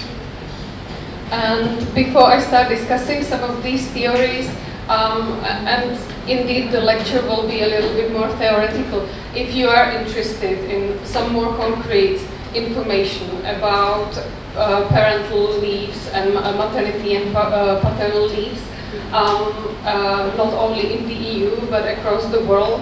A great source of information is LeafNet. Leaflets? LeafNet network. Leafnet, okay. და სანამ გადავალთ უშუალო დისკუსიაზე, რომელიც თეორიული სახის იქნება ძირითადად, თუ გაინტერესებთ დეკრეტულ შეფულებებზე უფრო დეტალური ინფორმაცია, ვთქვათ ევროკავშირის მასშტაბით, არის ძალიან კარგი ვებგვერდი, როგორც ვთქვი, LeafNet-ი, სადაც შეგიძლიათ ამ ინფორმაციის მოძიება. So if you just, if this is something that interests you, you only simply type into Google leafnetwork.org and you have the most fresh or the freshest information because there was already a review for 2022 published for countries from Argentina to Uruguay, including Europe and also many other countries outside Europe. და მოკლედ თუ გაინტერესებთ ეს საკითხი, შეგიძლიათ უბრალოდ Google-ში საწეროთ LeafNet-ი და მოგიგებთ შესაბამის ინფორმაციას, იმიტომ რომ 2022 წელს უკვე გაკეთდა სხვადასხვა ქვეყნებში არსებული სიტუაციის მიმოხილვა ამ მიმართულებით არგენტინიდან მოყოლებული ევროპული ქვეყნების ჩათვლით. And so now we can look a little bit on some of the theories that influence how work-life balance is actually being done by individuals, how it is managed in practice. და ახლა შეგვიძლია განვიხილოთ ის თეორიები, რომლებიც უშუალოდ გავლენას ახდენს სამსახურისა და ცხოვრების ბალანსზე. So one important concept which was introduced in sociology by Birgit Faueffinger, a German professor of sociology, is the concept of gender arrangement and gender culture. და ერთ-ერთი მნიშვნელოვანი კონცეფცია, რომელიც 2004 წელს ფინგერმა, გერმანელმა მკვლევარმა შეიმუშავა, უკავშირდება გენდერულ შეთანხმებას და გენდერულ კულტურას. And so she comes up with the concept of gender arrangement and says that in every country there is a certain gender arrangement, but within one country there can be more gender cultures. For instance, minority groups might have a different gender culture within a country that has a certain gender arrangement. მოკლედ, მან შეიმუშავა გენდერული შეთანხმების კონცეფცია, რომლის მიხედვითაც ყველა ქვეყანას აქვს საკუთარი გენდერული შეთანხმება, თუმცა თითოეული ქვეყნის ფარგლებში შეიძლება იყოს რამდენიმე გენდერული კულტურა. მაგალითად, უმცირესობების ჯგუფების შემთხვევაში შეიძლება ჰქონდეთ რამდენიმე გენდერული კულტურა. And sometimes this is also called gender order or gender contract, and it interferes with how welfare state measures are designed. It's quite a concept diagram and you might probably not see it all in detail, so I will try to summarize. გენდერული კონტრაქტიც ეწოდება ამას სხვა სიტყვებით ასე ვთქვათ და განსაზღვრავს იმას, თუ როგორ ინერგება პრაქტიკაში კეთილდღეობის სისტემის ღონისძიებები. ეს არის დიაგრამა, რომელზეც დეტალურად არ ვისაუბრებ, მაგრამ გარკვეულ ინფორმაციას მოგაცნობთ. So the basic message of this diagram that shows many of different relations is that there is a certain culture, gender culture in a country that influences the welfare system. system. და მთავარი იდეა ამ შემთხვევაში ამ დიაგრამის მთავარი შეტყობინება არის ის, რომ არსებობს კონკრეტული გენდერული კულტურის სისტემა ქვეყნის ფარგლებში, რომელიც გავლენას ახდენს ქვეყნის კეთილდღეობის სისტემაზე. But it doesn't only influence the policies as such, but also the politicians and the indigenous people. And of course this plays a role because usually politicians wouldn't go against the existing gender contract because they believe they would go against the, let's say, gender structure in the society and against the wish of the electorate. და ეს გავლენას ახდენს არა მხოლოდ პოლიტიკაზე, არამედ პოლიტიკოსებზე, ასევე მცხოვრებლებზე და ეს მნიშვნელოვანი ფაქტორია, იმიტომ რომ როგორც წესი პოლიტიკოსები აღიღებენ ისეთ გადაწყვეტილებას, რომელიც მათი აზრით შეეწინააღმდეგება ქვეყანაში არსებული გენდერული კულტურის სტრუქტურას, იმიტომ რომ ამ შემთხვევაში დაკარგავენ საკუთარ ამომრჩევლებს. And that's why sometimes in countries where there is a potential to develop a certain type of service, it doesn't happen because the politicians are not in favor of let's say, some policy development or advancement. სწორედ ამიტომ ისეთ ქვეყნებში, სადაც არის შესაძლებლობა, რომ ახალი სერვისები იქნას შემუშავებული, პოლიტიკოსები არ დგამენ ამისაკენ ნაბიჯს, იმიტომ რომ გონიათ, რომ ეს შეეწინააღმდეგება, ვთქვათ, არსებულ genderal narratives. Yeah, so an example actually might be this what Heikki talked about, post-communist model in Central European countries, even though there is a fiscal potential to develop certain types of policies in the field of care. Often in some of these countries it's not happening because the gender contract is believed by the politicians to be such that people don't want these measures. მაგალითად, ამის კარგი მაგალითი არის პოსტ-საბჭოთა სისტემა, რომელიც აღინიშნა წინა დისკუსიაში, სადაც არის იმის ფისკალური შესაძლებლობები, ფინანსური შესაძლებლობები, რომ შემუშავებული იქნას ახალი საჭირო სერვისები, მაგრამ პოლიტიკოსები არ აკეთებენ ამას, იმიტომ რომ გონიათ, რომ ეს დაარღვევს საზოგადოებაში არსებულ ან მიღწეულ გენდერულ კონტრაქტს. And so why is gender culture important?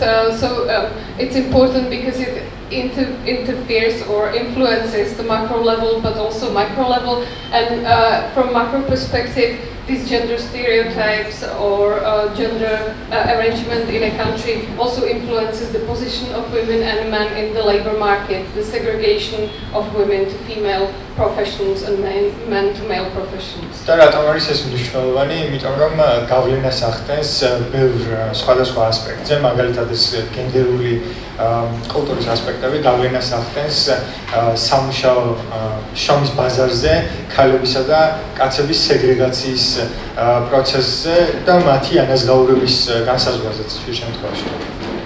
And it also affects not only the policies and politicians but individuals, and there is a large number of theories that describe this, how gender culture plays at the individual level. One of these theories is preference theory, that actually describes that women are more prone to give up on careers because of the care burdens than men. და არსებობს თეორია, რომ ეს გენდერული კულტურა გავლენას ახდენს არა მხოლოდ პოლიტიკოსებზე, არამედ ინდივიდებზე და განსაკუთრებით ქალებზე, რომლებსაც უწევთ კონკრეტული გადაწყვეტილებების მიღება, მაგალითად სრუნვის მიმართულებით, რომ თქვათ განავითაროს საკუთარი თავი.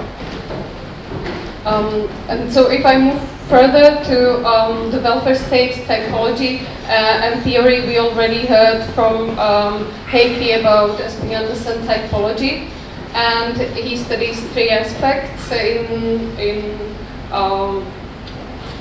his welfare state analysis. One is decommodification, another is social stratification, and the third one is the relationship between state, market, and family. და ანდერსენის ასე ვთქვათ, ტიპოლოგია უფრო დაწყვილებით რომ შევისწავლოთ, საყოველთაო კეთილდღეობის სისტემის ტიპოლოგია სამ ძირითად ასპექტს გამოყოფს. ეს არის დეკომოდიფიკაცია, რაც გულისხმობს შრომის ბაზრიდან გასვლას მინიმალური ან ნულოვანი დანაკარგით სოციალური სტრატიფიკაცია, ანუ შრეების განსაზღვრა, სოციალური შრეების განსაზღვრა და ურთიერთდამოკიდებულება სახელმწიფოს, ბაზარსა და ოჯახს შორის კეთილდღეობის სისტემის ჭრილში. And so you've seen this in the previous presentation as well. The countries that were analyzed were divided into, let's say, 3 regimes were described: liberal, conservative, and social democratic. და ეს წინა სლაიდებში ნახეთ, ქვეყნები ძირითადად იყოფიან 3 ძირითად რეჟიმებად: კონსერვატიული, ლიბერალური და სოციალ-დემოკრატიული. And the whole concept of welfare state is also being argued as interconnected to the concept of, let's say, concept of citizenship and citizens' rights. და კეთილდღეობის კონცეფცია უკავშირდება დიდწილად მოქალაქეობის კონცეფციას და მოქალაქეების უფლებებს. And Marshall described in his work that there are different types of rights. Civil rights, political rights, but also social rights. And it is believed by feminist authors that women do not have the same access to social rights as men, because the welfare states are gendered. და მარშალის მიხედვით უფლებები იყოფა 3 ძირითად ნაწილად, ეს არის სამოქალაქო, პოლიტიკური და ასევე სოციალური უფლებები და ბევრი ავტორის მიხედვით ქალებს არ აქვთ იგივე სოციალური უფლებები, რაც კაცებს არსებული გენდერული კონტექსტიდან გამომდინარე. So there was a big discussion whether we can, let's say, analyze welfare states only from the perspectives from these 3 perspectives, or whether we should take into account also other aspects in analyzing welfare states. და ინტენსიური დისკუსიები მიმდინარეობდა იმასთან დაკავშირებით, კეთილდღეობის სისტემა უნდა გავაანალიზოთ თუ არა მხოლოდ ამ 3 ასპექტის კუთხით, თუ უნდა გამოვიყენოთ სხვა გადმოსახედებიც. Because for Esping Anderson, one of the main concepts was the concept of decommodification. როგორც უკვე ვთქვით, ანდერსენის ერთ-ერთი პირველი კონცეფცია იყო დეკომოდიფიკაციის კონცეფცია, which basically means each of us has a commodity which is labor we can sell in the labor market, and the welfare state is there to protect you, to decommodify in cases where you are not able to sell your labor in the labor market, for instance, health issues or care burdens.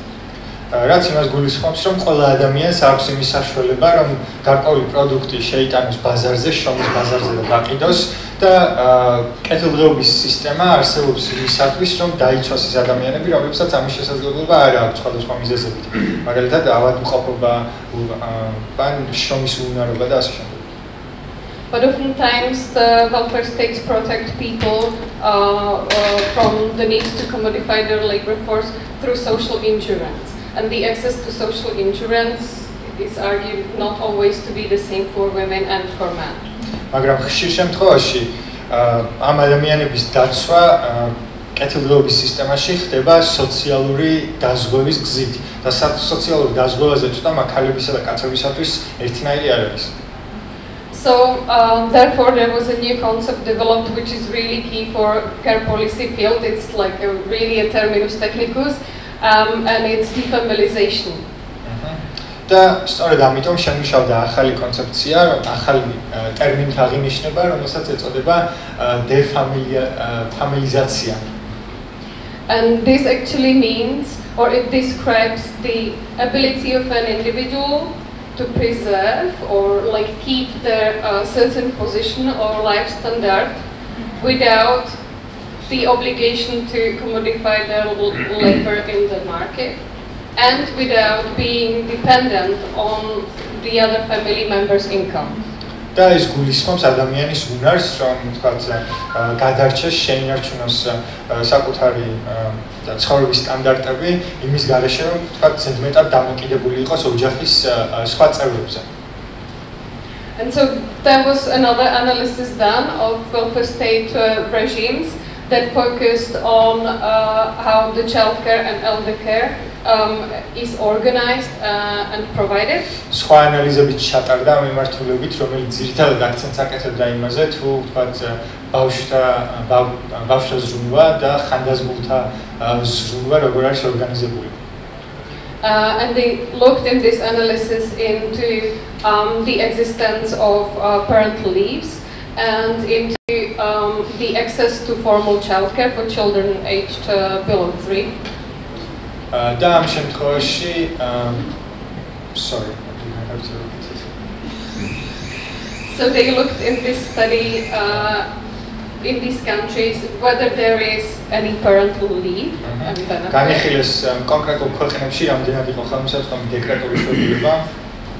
whether there is access for children aged below 3 to any educational institution.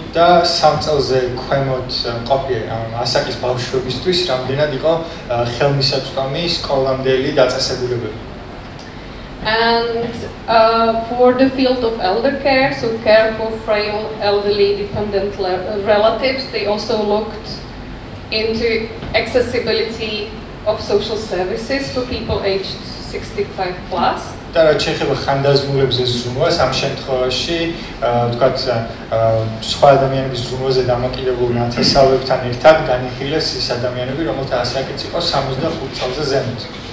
რომელსაც სჭირდებათ სახლში მოვლის სერვისები. And also they looked into availability of any financial transfers for elderly people in order for them to pay for care. და ასევე განიხილეს ფინანსური წყაროების ხელმისაწვდომობა ამ ხანდაზმულებისათვის, რათა მათ შეძლონ საკუთარი ზრუნვის უზრუნველყოფა დაფინანსება. And so these aspects are displayed in this matrix, and it looks into the level of familiarization and defamiliarization, and I will explain. და ამ ცხრილში ხედავს სწორედ ამ ასპექტებს, სახულიას ასპექტები, ფამილიარიზაციის და დეფამილიარიზაციის დიაგრამა ერთგვარი, რომელსაც გაიმართა უფრო დეტალურად.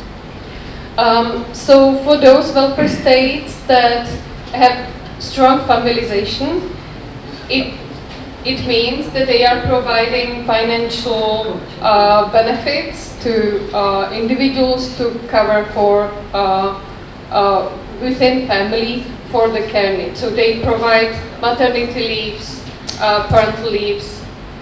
და იმ კეთილდღეობის იმ სისტემებში, სადაც ფამილიარიზაციის აჩვენებელი არის მაღალი, ხდება უზრუნველყოფა ადამიანების შესაბამისი წყაროებით, როცა საქმე ეხება თქვა დეკრეტულ შვებულებას და სხვადასხვა ტიპის აუცილებელ შვებულებებს.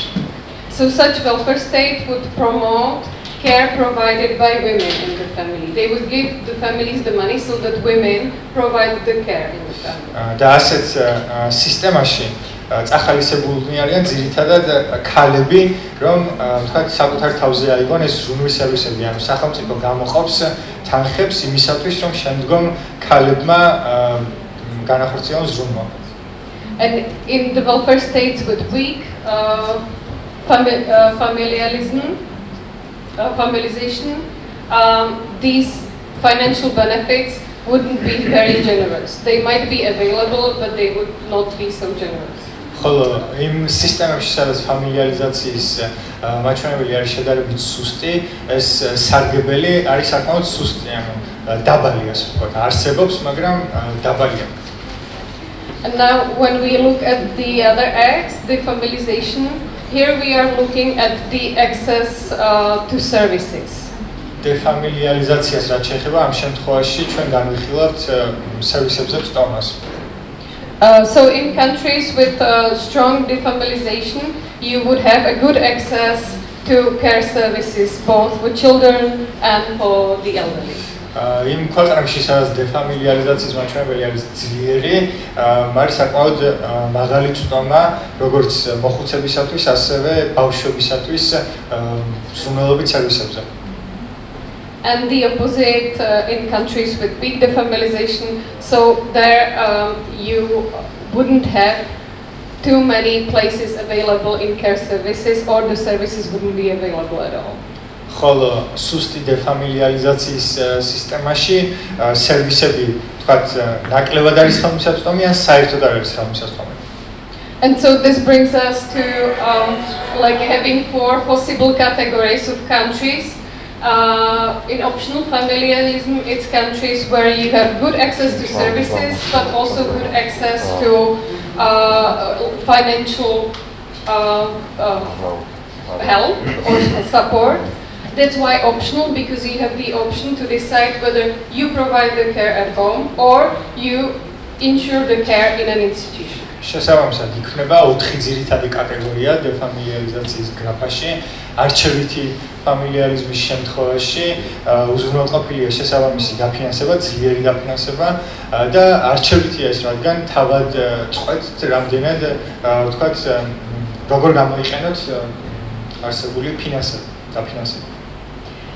Yes, and then for countries with defamiliaristic countries, the support from the welfare state would be towards care in institutions, but the financial means provided to family would rather be low, which basically pushes the families to use institutional care.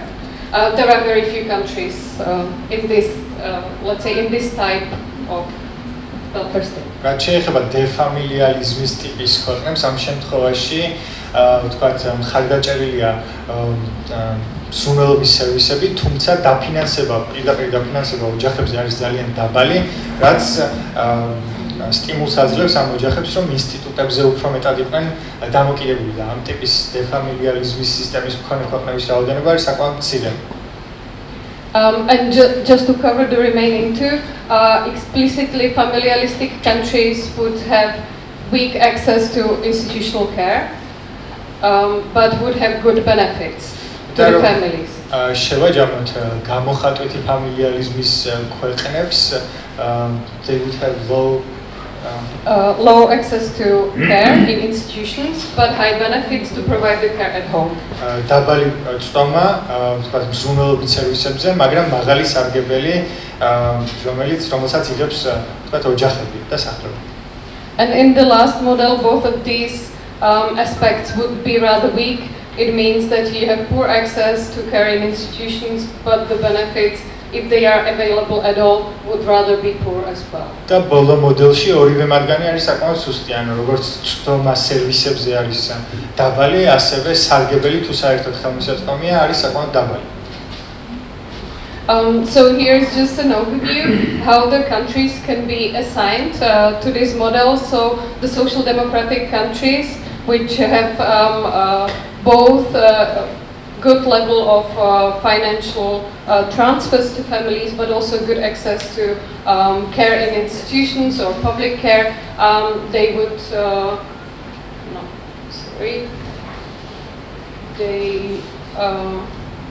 they would be here.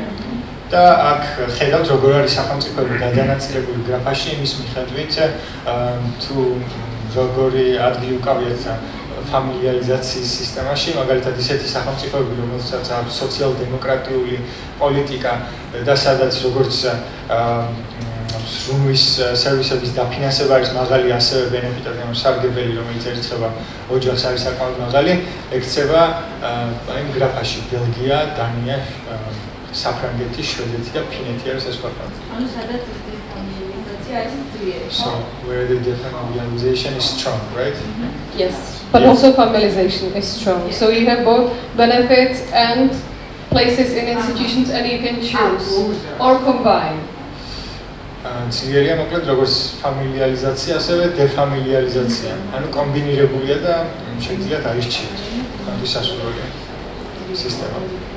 Okay, and so you can see the distribution, and here in the explicitly familiaristic countries you would have, let's say, the conservative countries which focus on principle of subsidiarity, so it is expected of the family to provide the care, and therefore the welfare state financially supports the families to provide the care, while availability of care services can be scarce. მეორე მხარეს მოქცეული, მეორე გრაფაში მოქცეული ქვეყნები აქცენტს აკეთებენ სუბსიდიების გამოყოფაზე ოჯახებისთვის, რადგან ოჯახებმა უნდა უზრუნველყონ შემდგომ ეს მზრუნველობითი სერვისები. And so the South European model is weak in both, providing benefits and providing places in institutions. სამხრეთ ევროპული მოდელი არის სუსტი ორივე მიმართულებით, როცა საქმე ეხება ზრუნველობის სერვისების უზრუნველყოფას და ასევე სარგებლობას.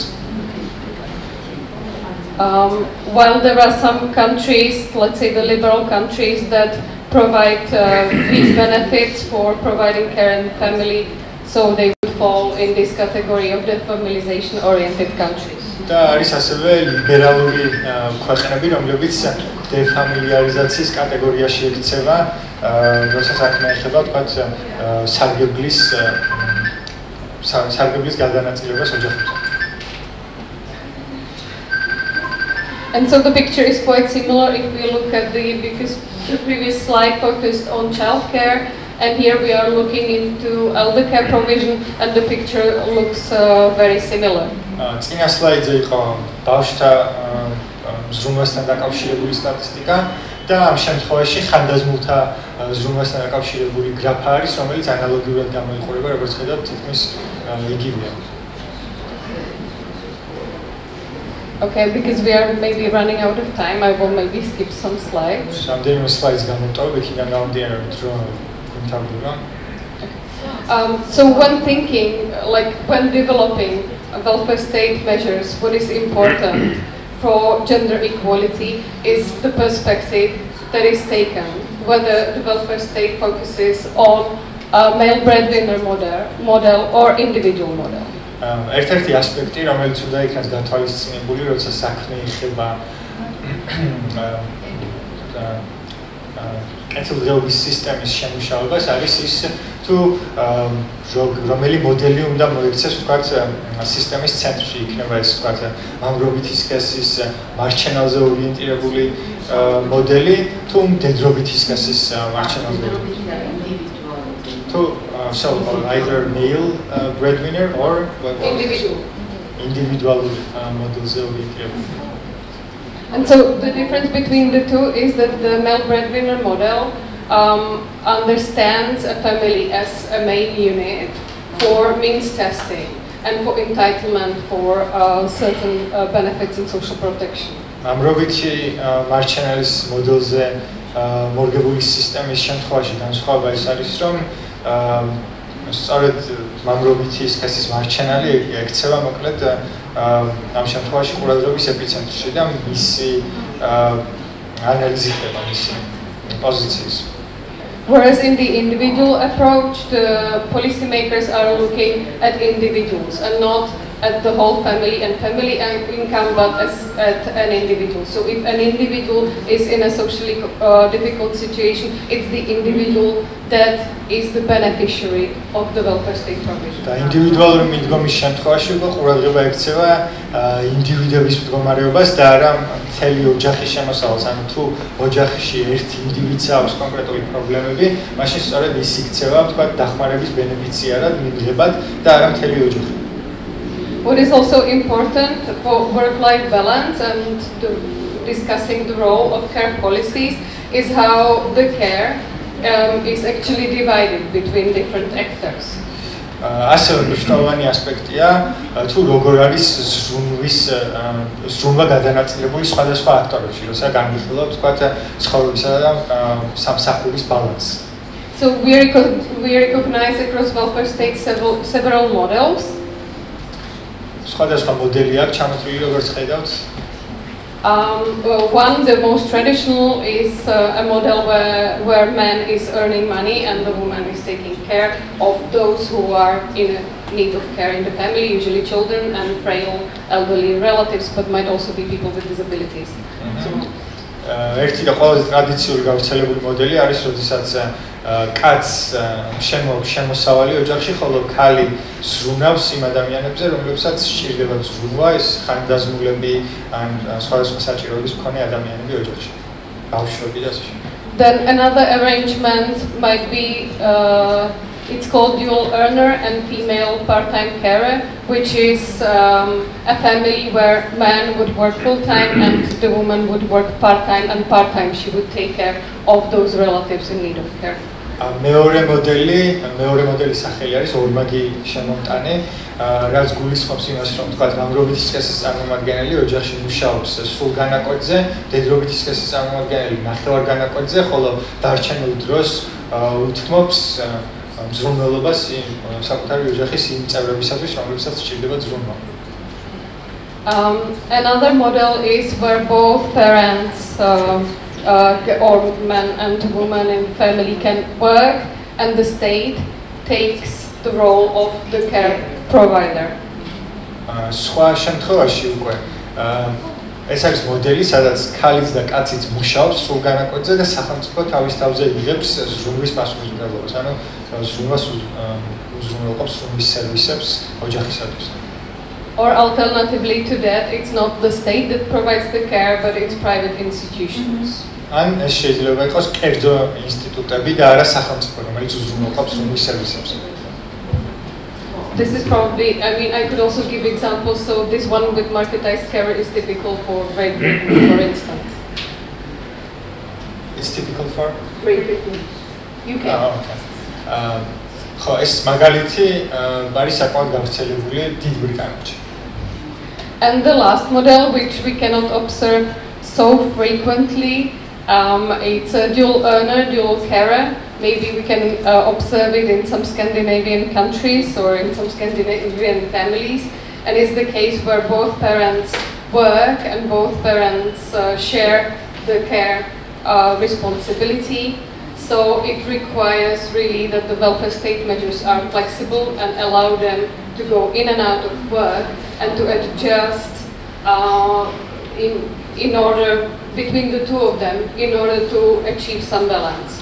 და ბოლო მოდელი, რომელიც არც ისე ბევრ ქვეყანაში არის გავრცელებული, შეიძლება ამის მაგალითებს წავაწყდეთ სკანდინავიურ ქვეყნებში, არის ორმაგი შემომტანის და ორმაგი მზრუნველის მოდელი, რომლის ფარგლებშიც როგორც ქალი, ასევე კაცი მუშაობს და ორივეს იღებს ასევე ზრუნვის პასუხისმგებლობასაც და ეს არის უფრო მოქნილი მოდელი, იმიტომ რომ მათ ერთმანეთში შეუძლიათ გადაანაწილონ დროები. So I jump to my last slide. And it's just one that summarizes what is important as a consideration when deciding welfare state measures for policymakers, when you take into account also gender equality. და გადავედი ბოლოს სლაიდზე, რომელიც აჯამებს თუ რა არის მნიშვნელოვანი, როცა საქმე ეხება პოლიტიკის შემუშავებას, ღონისძიებების შემუშავებას, კეთილდღეობის სისტემის ფარგლებში იმისათვის, რომ გათვალისწინებულ იქნას გენდერული ასპექტები. And so it's three elements. Basically, what is important in order to achieve gender equality in care policy through care policies is that women have the right or are supported by the care policies to remain in the labor market if they want. და სამი ელემენტისგან შედგება, რაც არის მნიშვნელოვანი იმისათვის, რომ გენდერული თანასწორობა იქნას მიღწეული ზრუნვის პოლიტიკის ფარგლებში. და ერთ-ერთი ელემენტი არის ის, რომ პოლიტიკამ ხარს უნდა უჭერდეს, ეს კონკრეტული პოლიტიკამ ხარს უნდა უჭერდეს ქალებს, რომ თუ მათ სურვილი აქვთ გავიდნენ შრომის ბაზარზე, შეძლონ ამის გაკეთება. On the other hand, it's also fair to women who are the primary caregivers to actually recognize their unpaid care work and to give them the right to provide the care, to take the decision to actually do it if they want, and to support them through financial transfers. და მეორეს მხრივ ასევე სამართლიანია, რომ ის იმ ქალებს, რომლებიც უზრუნველყოფენ, რომლებიც ზრუნავენ ზრუნველობის საჭიროების მქონე ადამიანებზე, დაეხმარონ, თქვათ, სისტემა დაეხმაროს მათ ფინანსურად და დაინახოს მათი, ასე ვთქვათ, წვლილი, მათი შრომა დააფასოს შესაბამისი ფინანსური დაფინანსებით. And the third and last element is, which is also important, is the degree to which the welfare state allows for men to take part in care provision. და მესამე ელემენტი უკვე არის ის, თუ რა დონეზე აძლევს კეთილდღეობის სისტემა კაცებს იმის საშუალებას, რომ მონაწილეობა მიიღონ ზრუნვის სერვისებში. So these three should be the main considerations for the discussion around maternity, paternity and parental leave provisions and access to care for children and elderly in institutions. და სწორედ ამ სამ ელემენტზე უნდა გაკეთდეს საქმე, როცა გაკეთდეს აქცენტი, როცა საქმე ეხება თქვათ დეკრეტულ შეუგულებებს და ასევე ზრუნვის სერვისების უზრუნველყოფას, როგორც ხანდაზმულებისათვის, ასევე ბავშვებისათვის. So just to summarize, it's important not only to provide maternity benefits to women, but also take into consideration those women who don't want to stay at home for longer periods. So to provide them access to childcare, and also to take into consideration that there might be fathers who want to engage in providing care a little bit more. So the discussion about paternity benefits is also important. Okay. ამ შემთხვევაში მნიშვნელოვანია ის, რომ არ მხოლოდ დეკრეტული სარგებელი მიიღონ იმ ქალებმა, რომლებიც დეკრეტულ შეუგულებაში გავლენ, არამედ შესაბამისი არჩევანის საშუალება ჰქონდეთ იმ ქალებს, რომლებსაც არ სურთ დეკრეტულ შეუგულებაში გასვლა და უზრუნველყან შესაბამისი სერვისებით ზრუნვა, თქვათ ბავშვებისათვის და ასევე რომ ჰქონდეთ კაცებსაც იმის არჩევანი, რომ თავად აიღონ ზრუნვის პასუხისმგებლობა ქალების ნაცვლად. So thank you very much for your attention, and thanks to my translator. Social security system in Germany, we've chosen a particular country, Germany, and before I give you an overview about the German system, I would give some background information about the European regulations. მოგესალმებით, ბოლო მესამე პრეზენტაცია ვიქნება ახლა გერმანიის სოციალური უსაფრთხოების სისტემაზე, კონკრეტული ქვეყანა ავარჩია ამ შემთხვევაში გერმანია და სანამ უშუალოდ გადავალთ ამ მაგალითზე, მინდა გავაკეთო ერთგვარი მიმოხილვა.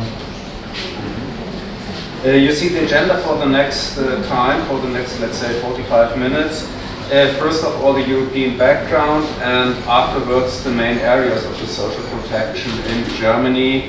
The most important branch are pensions, followed by health care, unemployment, protection against unemployment, and further branches of social security. მოკლედ, შემდეგი 45 წუთის განმავლობაში განვიხილავთ ევროპულ გამოცდილებას და აქცენტს გავაკეთებთ ყველაზე მნიშვნელოვან ასპექტებზე სოციალური უსაფრთხოების კუთხით, როგორც არის პენსიები, პენსიები, ჯანდაცვა, მუშაობის წინააღმდეგ დაცვა, ასე ვთქვათ, და დახმარება ბავშვებისა და ახალგაზრდებისათვის.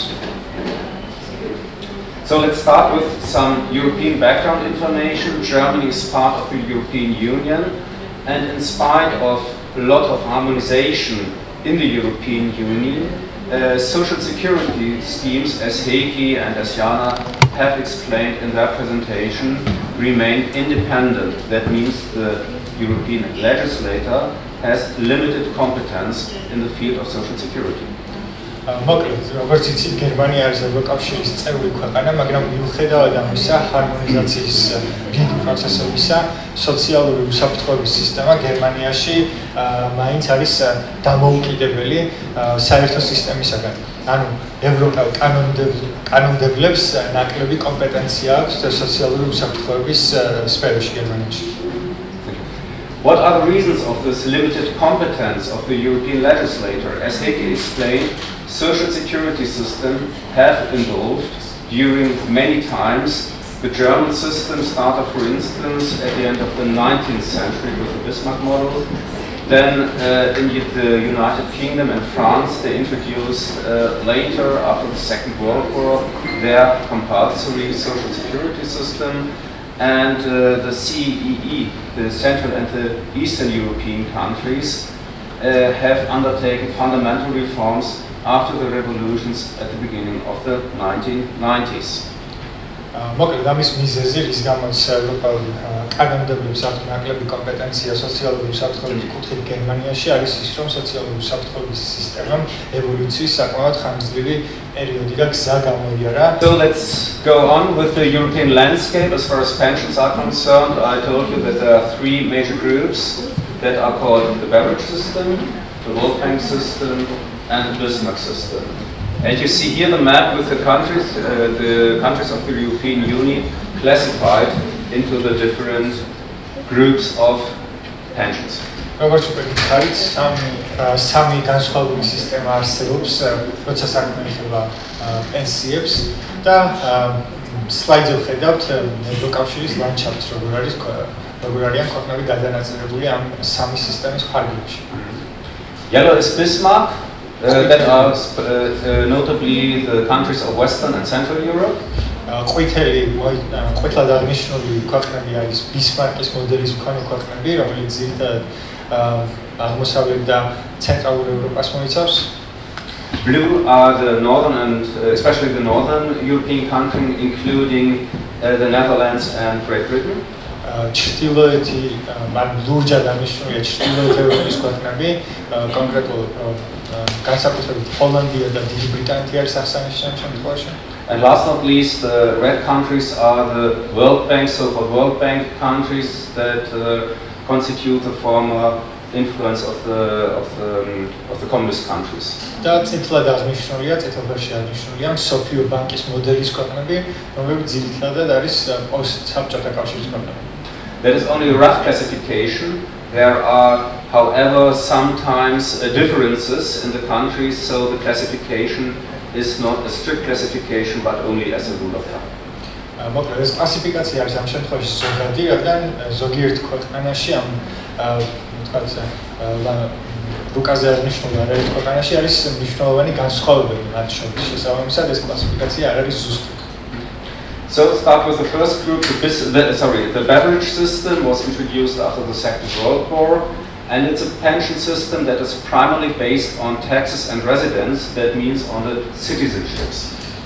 დავიწყოთ პირველი სისტემით, ეს არის ბევერიჯის სისტემა, რომელიც მეორე მსოფლიო ომის შემდეგ დაინერგა და რომელიც ძირითადად ეფუძნება გადასახადებისა და ცხოვრებლების მიერ გადახდილი გადასახადების, ასე ვთქვათ, ფინანსების სისტემას. That means that the pensions of the states are less important, but supplementary pensions from the employers or personal pension arrangements are more important to save the living standards after retirement. რაც ნიშნავს იმას, რომ სახელმწიფო პენსია ამ შემთხვევაში არის ნაკლებად მნიშვნელოვანი, მაგრამ დამატებითი პენსიები, რომელსაც უხდიან დამქირავებლები და სხვადასხვა ორგანიზაციები, არის უფრო მნიშვნელოვანი იმ კუთხით, რომ უზრუნველყოფს უფრო მაღალი დონე ცხოვრების ადამიანებისთვის.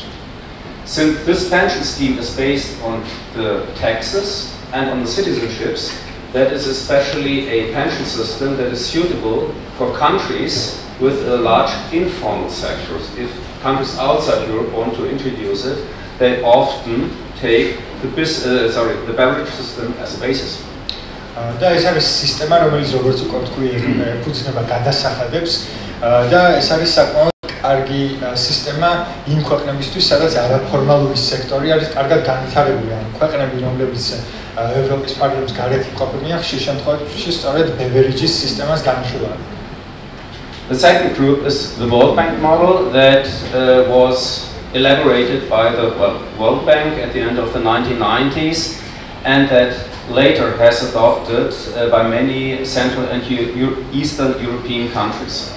მეორე მოდელი არის მსოფლიო ბანკის მოდელი, რომელიც განივრცო მსოფლიო ბანკის მიერ 1990-იანი წლების ბოლოსკენ, ანუ დაზუსტებები შეიტანეს და უფრო განავრცეს, ასე ვთქვათ, რომელიც დაინერგა ძირითადად, რომელიც გამოიყენება ცენტრალურ და აღმოსავლეთ ევროპის ქვეყნებში. In this structure, the state pensions are very important, and the state pension consists of two sub-pillars. The first one is compulsory and financed by pay-as-you-go. Pay-as-you-go means that the contributions are not individualized, but the contributions serve for the payment of the current pensions. მოკლედ, ეს სისტემა ეფუძნება ორ ძირითად ასპექტს. და ერთ-ერთი მათგანი არის გადაიხადე გზადაგზა. ანუ აკეთებს შენატანს, რომელიც შემდგომ გროვდება პენსიის სახით. ბოლოს იყო პენსიის სახით ამ შენატანს. And within the state pension, there is a second sub-pillar, which is capitalized, which is not compulsory at any rate, and that is financed by funding. So within the state pension pillar, they build up a capital stock. და მეორე ასპექტი უკვე არის არასავალდებულო, ის პირველი იყო სავალდებულო შენატანის გაკეთება გზადაგზა გადახდის ფორმატში და მეორე შემთხვევაში უკვე ხდება ფონდების მიერ დაფინანსება. This kind of pension system currently faces problems, first due to the immigration of many people towards the Western countries due to economic reasons, and second, since many of the Central and Eastern European member states are facing financial problems, they take the money out of this funded part of this.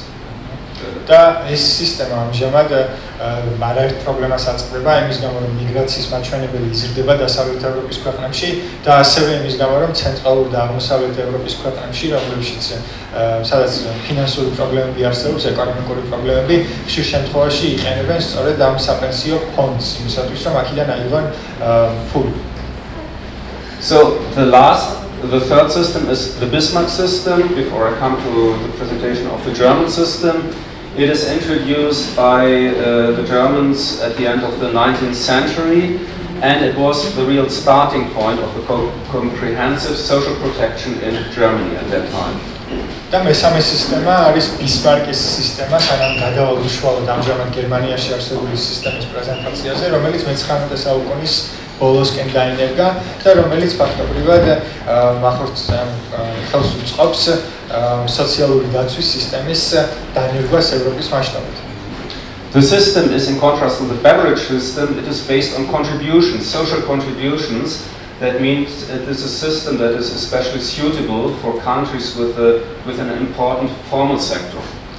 და beverage სისტემისაგან განსხვავებით, ბისმარკის სისტემა უფრო აქცენტს აკეთებს შენატანებზე. შესაბამისად, ამგვარი სისტემა უფრო ეფექტურია ისეთ ქვეყნებში, სადაც formal sector, სადაც ფორმალური სექტორი მძლავრად არის წარმოდგენილი. It is in contrast to the Bismarck system. This pensions of the states are very important, very important. In contrast, occupational workplace pensions and private pension savings are not so important. We will later see in the German example. და ამ შემთხვევაში წინა სისტემისაგან განსხვავებით სახელმწიფო პენსია არის გაცილებით უფრო მნიშვნელოვანი, ხოლო პირადი საპენსიო დანაზოგები ან დამქირავების მიერ გადახდილი დამატებითი პენსია ნაკლებად მნიშვნელოვანია. Thank you. So that's the end of the first chapter. Now I come to the second chapter, the main area of social protection in Germany. And before I start presenting the single branches, I first would like to give you an overview of the expenses of Germany for social protection. Expenses of expenses of the money. Okay. მოკლედ, პირველი ნაწილი დასრულებულია, ახლა გადავინაცვლოთ უშუალოდ გერმანიაში არსებული სოციალური დაცვის სისტემის განხილვაზე და სანამ გადავალთ მეორე ნაწილზე, მაინტერესებს რამდენად გაქვთ ინფორმაცია დანახარჯებზე, რომელიც დაკავშირებულია სოციალური დაცვის სისტემის უზრუნველყოფასთან გერმანიაში. So I start with an overview about the expenses, the money spent for social protection. And you see here a chart of the expenses of the federal government. It's in German, but don't worry. And you see the first position is the expenses for the federal budget for social and labor affairs. And it's 43% of the federal state budget only for labor and social affairs. მოკლედ, დაგხედავთ ახლა გრაფას, სადაც ასახულია დანახარჯების სტატისტიკა, როცა საქმე ეხება სოციალური უსაფრთხოების უზრუნველყოფას და ფედერალური თავრობის ბიუჯეტის 53% განკუთვნილია შრომის და სოციალური საკითხების დაფინანსებაზე. So the message from this slide is Germany has an old system, a very old social protection system, but which is very expensive, and it's questionable whether it's really, in spite of this huge amount of money we are spending, whether it is still a good system, or whether other systems, the Scandinavian system, the Czech system, perhaps are better. და ხედავთ რომ გერმანიის აღნიშნული სისტემა არის საკმაოდ ხარჯიანი, მაღალხარჯიანი სისტემაა, მაგრამ მაინც კითხვის ნიშნის ქვეშ არის თუ ეს სისტემა თქვათ რამდენად უფრო ეფექტურია სხვა ალტერნატიულ სისტემებზე, რომელიც თქვათ სკანდინავიაში ფუნქციონირებს, სკანდინავიის ქვეყნებში ფუნქციონირებს. So let's go into the different branches of social protection. You see here, by the way, the agenda, and you can follow where we are standing in the agenda now. So I start with the most important branch of social protection, that are pensions. The first, Germany has got a three-pillar system. The first pillar is the state. The second pillar are occupational pensions that are promised by the employer. And the third pillar are life insurance contracts. In theory, all people are covered by the general compulsory pension scheme. However, there are some exceptions that are civil servants and by historical reasons also liberal professions like doctors, lawyers and so on that are excluded from the pension scheme and they have instead an own pension scheme. სამი ძირითადი განშტოება არსებობს საპენსიო სისტემაში. ეს არის პირველი სახელმწიფო სისტემა, ზოგადი სავალდებულო საპენსიო სქემა, მეორე არის პროფესიული პენსიების სისტემა, განშტოება და მესამე არის დაზღვევის კონტრაქტები. თუმცა აქ არის გამორჩენის ვთქვათ, ორი შემთხვევაში არის გამორჩენის, ერთი არის სამოქალაქო სოციალური მუშაკები და ლიბერალური პროფესიის წარმომადგენლები. ამ ორ შემთხვევაში ესენი არ შედიან თქვათ სავალდებულო სქემაში. I told you at the beginning that a classical feature, an important feature of the Bismarck system is the importance of the first pillar of the state pensions. And you see here the average income of a German pensioner. And according to this slide here, 85% of an average income comes from the first pillar. და მე უკვე გითხარით რომ ბევერიჯის სისტემის მთავარი აქცენტი კეთდება სწორედ პირველ განშტოებაზე, ზოგად განშტოებაზე და აქ ხედავთ სტატისტიკას, რომელიც მიხედვითაც საერთო შემოსავალის 85% მოდის სწორედ ამ მიმართულებაზე. 5% come from the second pillar, from occupational pensions that are promised by employers, and roughly 10% come from life insurance contract that everyone can choose individually. 5% დაახლოებით მოდის მეორე განშტოებაზე, რომელიც არის პროფესიული პენსიები და დაახლოებით 10% სადაზღვევო კონტრაქტებზე, რომლის გაფორმებაც შეუძლიათ ადამიანებს ინდივიდუალურად. That is still the situation now. However, the second pillar and the third pillar are getting more and more importance because it's so expensive, the first pillar, the level of the first pillar is steadily decreasing. ამჟამადაც მეტნაკლებად ანალოგიური სიტუაცია, თუმცა განსხვავება ის არის, რომ მეორე და მესამე განშტოებები უფრო და უფრო მეტ მნიშვნელობას იძენს, რადგან პირველი განშტოება არის ძალიან ხარჯიანი, ამიტომ ის შედარებით ცივდება დროთა განმავლობაში. So this pension scheme is financed by the pay-as-you-go schemes. That means the contributions are directly used for the payment of the current pensions. და ეს საპენსიო სქემა დაფინანსებულია გადაიხადა გზადაგზა სქემის ფარგლებში, რაც იმას ნიშნავს, რომ კეთდება კონკრეტული შენატანები, რომელიც შემდგომში აფინანსებს უშუალოდ პენსიას. How is this scheme financed? As I told you at the beginning, mainly by contributions that are deduced from the employers and by the employees. Currently, the share is 80.6% of the gross income, and they are split by half and half the employer, half the employee. და რისგან შედგება ეს დაფინანსება, საიდან მოდის ეს დაფინანსება? ეს დაფინანსება მოდის დამქირავებლისა და მუშახელისაგან, ანუ დაქირავებული მუშახელისაგან და საერთო შემოსავლის 18.6% შეადგენს ეს მაჩვენებელი, რომელიც შუაზე იყოფა დამქირავებელსა და დაქირავებულს შორის. However, those contributions are not sufficient to cover all the expenses, to pay all the pensions. There is some additional state money given to the pension scheme, around 22% of the current expenses of the current money to be paid by the employers. თუმცა ეს რაოდენობა, ფინანსების ეს რაოდენობა 18.6% არ არის საკმარისი იმისათვის, რომ სრულად დაფინანსდეს საპენსიო სქემა, ამიტომ სახელმწიფო გამოხობს სპეციალურ სუბსიდიებს, რომლის მაჩვენებელიც ამ შემთხვევაში არის სრული განახარჯების 22%. It is a pay-as-you-go scheme. That means the contributions are directly paid to the pensioners as pensions. However, this pension schemes does have a reserve of around 37 billion euros. That sounds a lot, but it only covers the cost of roughly 1.5 months, nothing more.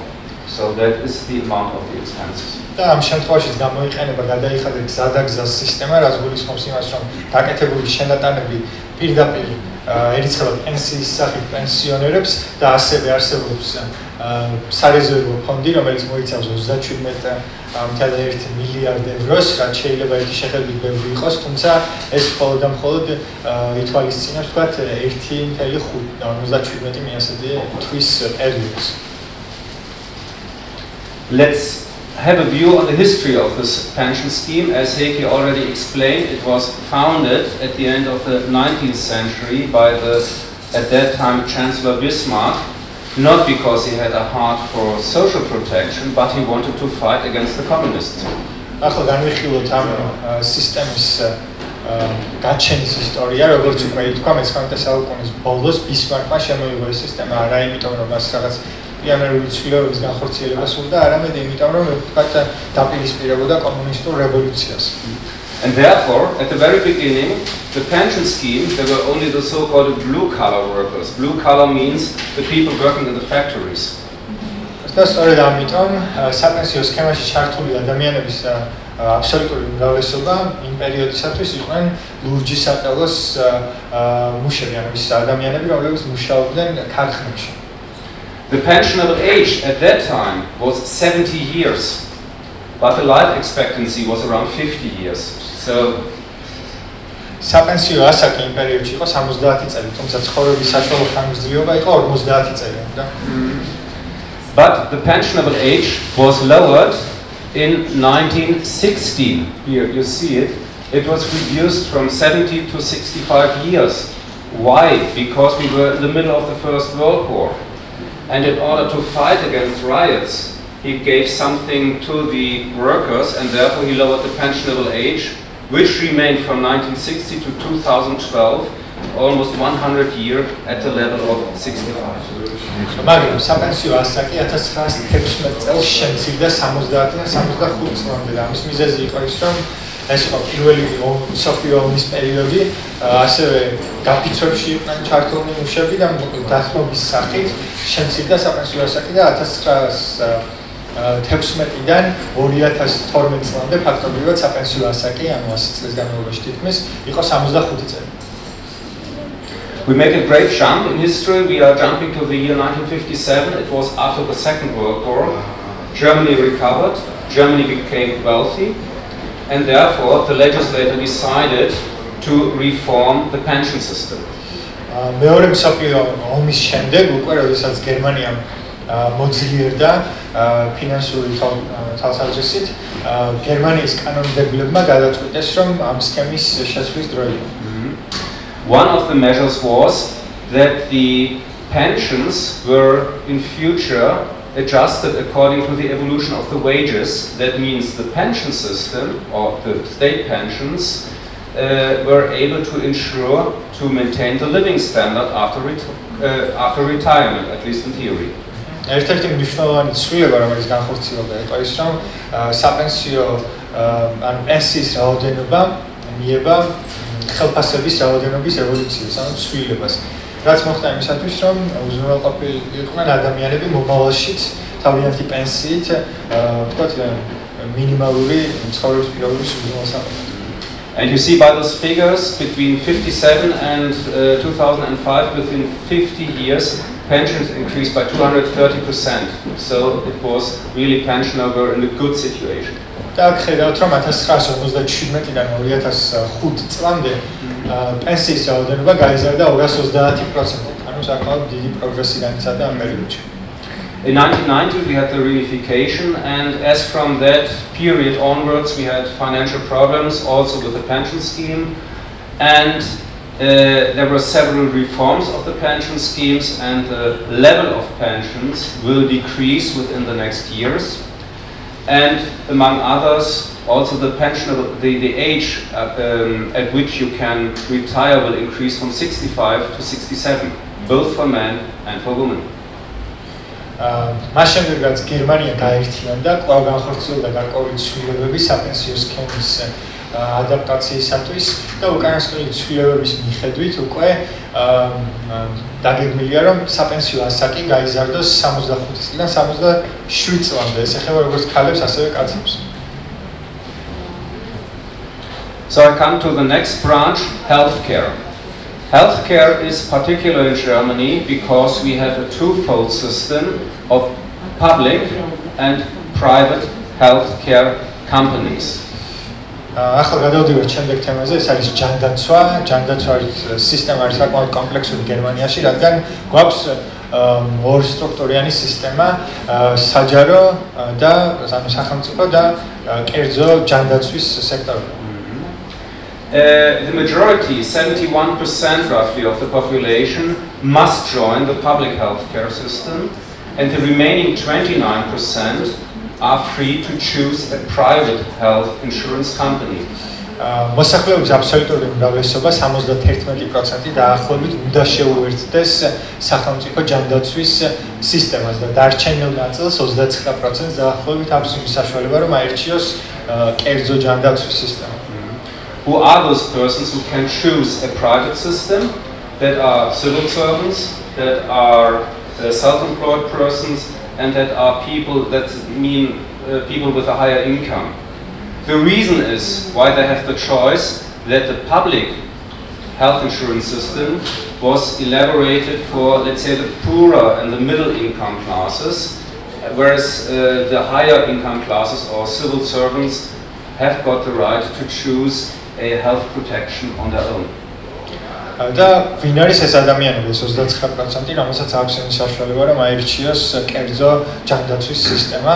ეს არიან ძირითადად ვთქვათ ხელისუფლების წარმომადგენლები, მაღალი თანამდებობის პირები, ის ადამიანები, ვთქვათ თვითდასაქმებული ადამიანები, რომლებსაც აქვს განსაკუთრებით მაღალი შემოსავალი და მიზეზი რის გამოც მათ აქვს ამ არჩევანის გაკეთების საშუალება არის ის რომ სახელმწიფო ჯანდაცვის სისტემა მოერგო საშუალო შემოსავლის მქონე მოსახლეობას ძირითადად. ამიტომ მაღალი შემოსავლის მქონე ადამიანებს ამ შემთხვევაში აქვთ იმის შესაძლებლობა რომ გააკეთონ ალტერნატიული არჩევანი. The public system is not like, for instance, in Great Britain, where there is a national health service as only one single institution, but in the public healthcare system we have around 100 companies, and you can choose whatever companies you want to have. That sounds a lot, but if you look 30 years ago, it was still 1,000 companies, 1,000 in 1990, and at the beginning of the 20th century, even 20,000 companies. At that time, it was organized at local, at municipal level. That means every larger and medium town had got its own healthcare system. და დიდი ბრიტანეთის სახელმწიფო ჯანდაცვის სისტემისგან განსხვავებით, სადაც ფუნქციონირებს ერთი საერთო ინსტიტუტი, გერმანიაში ფუნქციონირებს 100-მდე სხვადასხვა კომპანია, რომელიც თავაზობს შესაბამის მომსახურებას მოქალაქეებს და თუ გონიათ რომ ეს რიცხვი არის მაღალი, უნდა აღინიშნოს რომ 90-იანი წლების დასაწყისში 1000-ობით იყო ამ კომპანიების რაოდენობა, მე-20 საუკუნის დასაწყისში 10,000-საც მიაღწია და შემდგომ უკვე განისაზღვრა ისე რომ ყოველ საშუალო ან დიდ ქალაქს უნდა ჰყავდეს საკუთარი კომპანია. The benefits of the healthcare system are listed on this slide. I would in particular focus your attention on the restitution process of the costs. და რაც შეეხება სარგებელს, ჯანდაცვის სისტემის სარგებელს, ეს სარგებელი ჩამოთვლილია ამ სლაიდზე. მე კონკრეტულად აქცენტი მინდა გავაკეთო ფინანსების კომპენსაციის თემაზე. A basic feature of the German health system is that there is a direct payment from the service provider to the doctors by the insurance companies. So there is not an out-of-the-pocket payment of the patient, of the individual, and later he has to get his money back.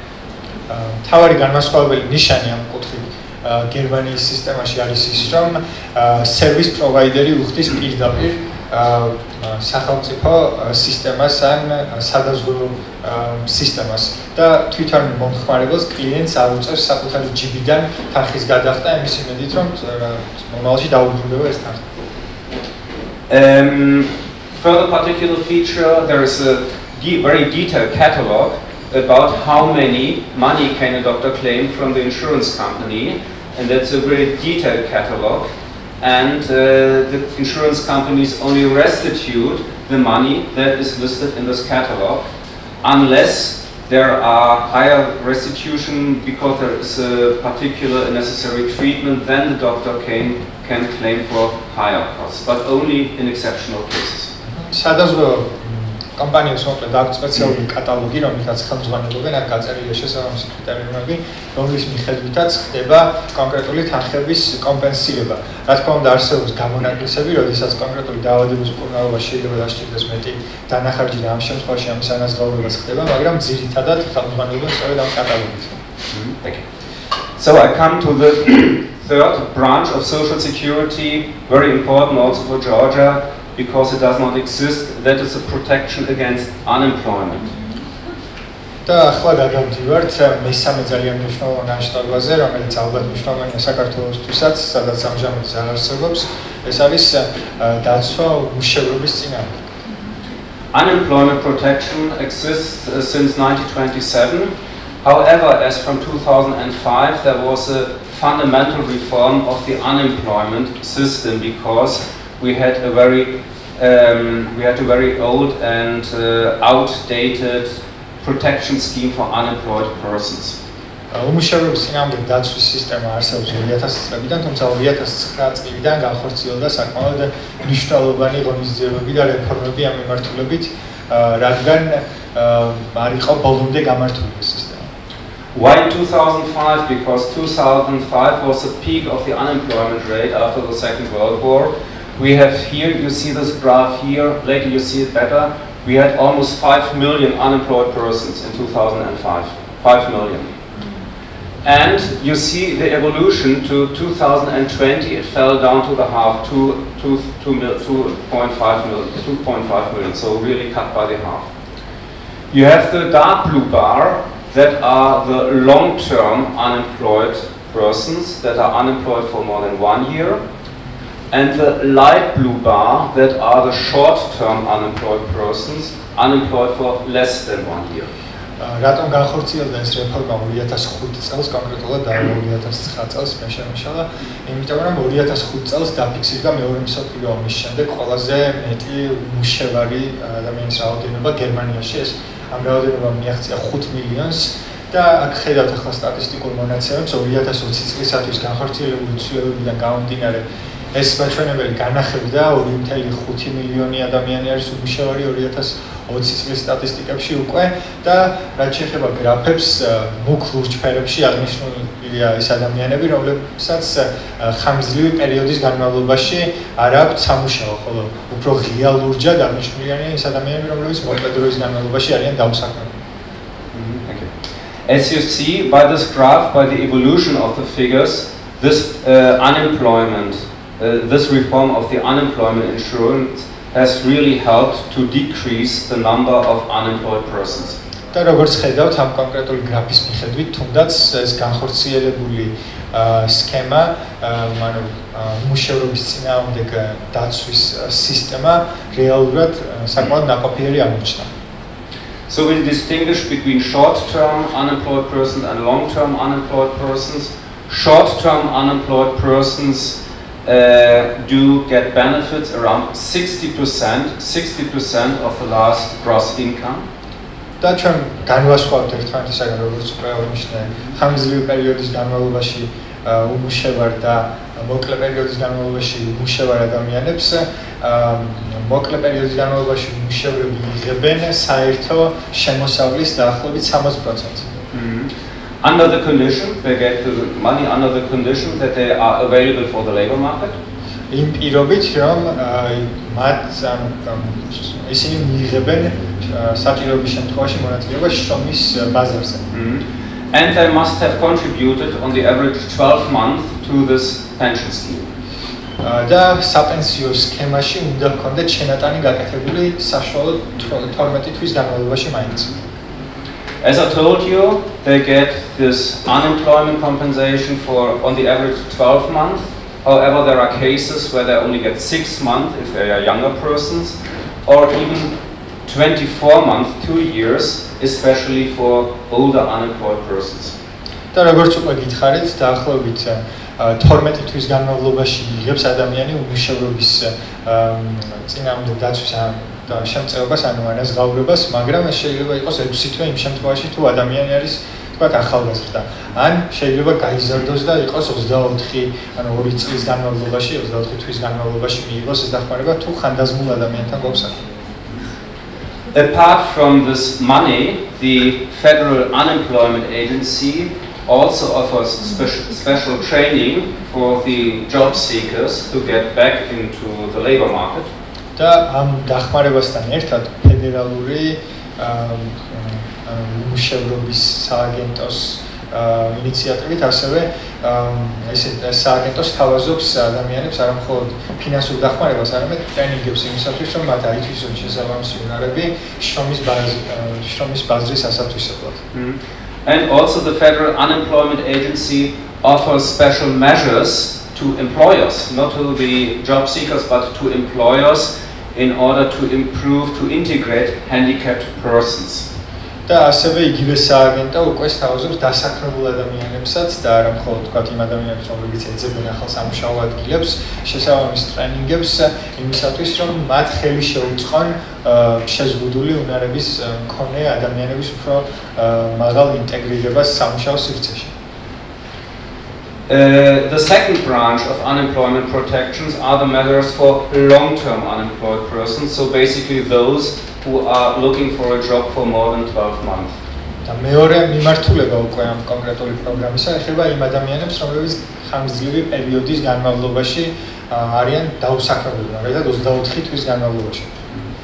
This branch of the unemployment protection is not social security, but it is social assistance. So the state money, the money that the unemployment agency gives, is only under the condition of the prior investment of the personal resources. If you have saved some money, you have first to invest this money before you get money from the state. და ეს უკვე გულისხმობს არა სოციალური უსაფრთხოების მიმართულებას, არამედ სოციალური დახმარების მიმართულებას.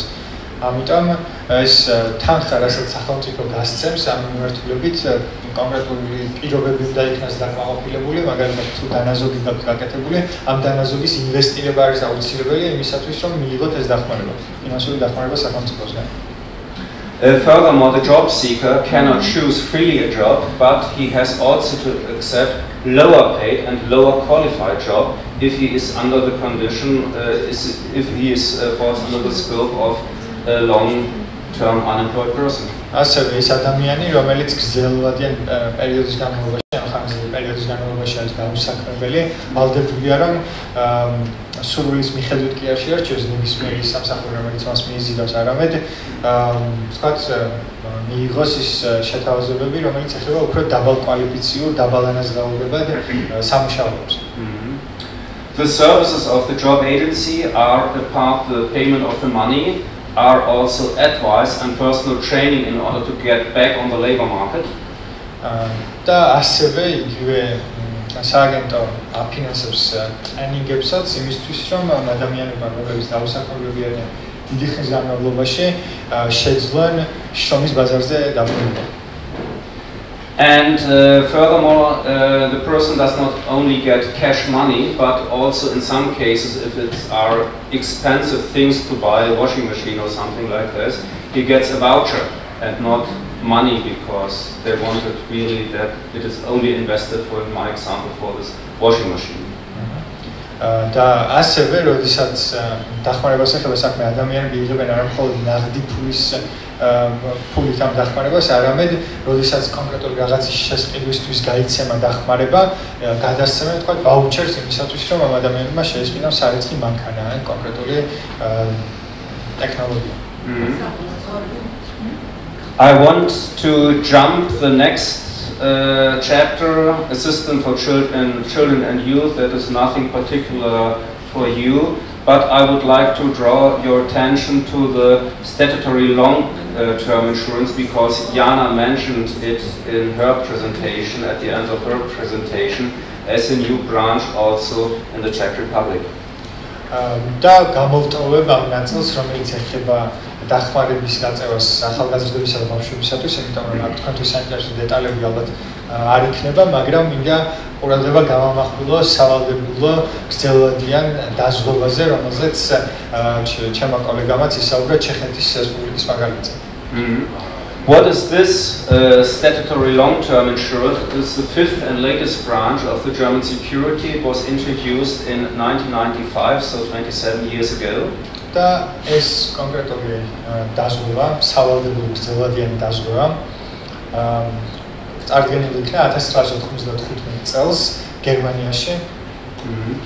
The reasons of this new branch of social insurance was the aging of the German society. Germany nowadays, after Japan, is the second oldest country of the world.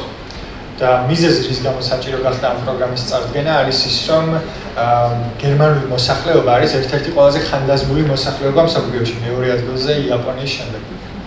The long-term care insurance covers the home care, especially the home care for elder people who are not able, unfortunately, to take care of themselves. და გრძელვადიანი ზრუნვის სერვისები მოიცავს სახლში ზრუნვის სერვისების უზრუნველყოფას იმ ხანდაზმულებისათვის, რომლებსაც არ აქვთ იმის შესაძლებლობა, რომ თავად მოუვარონ საკუთარ თავს. And that is also a consequence of the lecture of Jana, because the family, the children are not often living together with the elder people, with the grandparents and so on. They live in other cities, they live in other countries, and they are not able to take care of their elder relatives. და ეს სოციალური პრობლემის ნაწილიც არის, იმიტომ რომ ხშირ შემთხვევაში ოჯახის ის წევრები, უფრო ახალგაზრდა წევრები, რომლებსაც როგორც წესი აქვთ იმის შესაძლებლობა, რომ მოუვარონ ხანდაზმულ ოჯახის წევრებს, არ ცხოვრობენ იგივე ქალაქში, ცხოვრობენ თქვა სხვა ქალაქებში ან სხვა ქვეყნებშიც კიდევ შემთხვევაში. The problem prior to the introduction of the long-term insurance was that neither the pension system nor the health care insurance did cover the special cost for this long-term care. And that's why it has been introduced in 1995. და ეს კონკრეტული პროგრამა ცალკე იმის გამო შემუშავდა, რომ ამგვარი სერვისების უზრუნველყოფას ფინანსურად არ ითვალისწინებდა არც საპენსიო სისტემა და არც სოციალური უსაფრთხოების სისტემა. და სწორედ ამიტომ დაინერგა ეს პროგრამა 1995 წელს. And those health care insurance cover mostly home care. That is the case in 75–73% of all the cases. Fortunately, the people are able to stay in their home, in their old home, and they do not have to move into, let's say, in a specialized institution. And the level of benefits depend on the classification that is done by the medical service of the health insurance company. And there are altogether 5 different levels of benefits.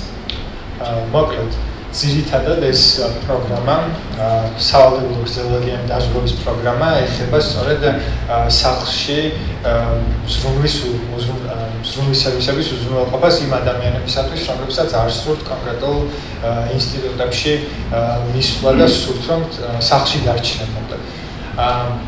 და რაც შეეხება სარგებლოს, ამ პროგრამის სარგებლოს შეგვიძლია დავყოთ 5 ძირითად ნაწილად. I want to close my presentation with some words to social assistance, In contrast to other countries, in Germany, social assistance is really the last resort, the last safety net for persons who do not receive any other benefits from other sources of, let's say, pension, healthcare, and so on and so on. ჩემი პრეზენტაციის ბოლოს მინდა ყურადღება გავამახვილო სოციალური დახმარების კონცეფციაზე, რომელიც გერმანიაში არის ფაქტობრივად უკანასკნელი მექანიზმი, უკანასკნელი საშუალება, რომ დავეხმაროთ იმ ადამიანებს, რომლებსაც სხვა არანაირი ალტერნატივა არ გააჩნიათ, სხვა არანაირი, ვთქვათ, წყაროებისათვის, რომ მიიღონ ფინანსური დახმარება. The benefit level is similar to the level of for the long-term unemployed persons. That means you priorly have to invest your own money before getting money from the social assistance, and even the parents are responsible, or the children are responsible for the parents, and the parents responsible for the children before getting social assistance to a certain degree. და ამ შემთხვევაში სისტემა ანალოგიურია გრძელვადიანი უმუშევარი ადამიანისათვის გაწეული დახმარების სისტემის, სადაც ჯერ ხდება საკუთარი ფინანსების ინვესტირება იმისათვის, რომ მიიღოთ დახმარება. და ამ შემთხვევაში იგივე ინვესტირება უნდა განხორციელდეს სოციალური დახმარების მისაღებად და ბავშვები არიან პასუხისმგებელი მშობლებზე, მშობლები არიან პასუხისმგებელი ბავშვებზე. ეს სისტემა. Social assistance is not a branch of the social security, and therefore it is not financed by contributions, but all out of the tax revenues of the state.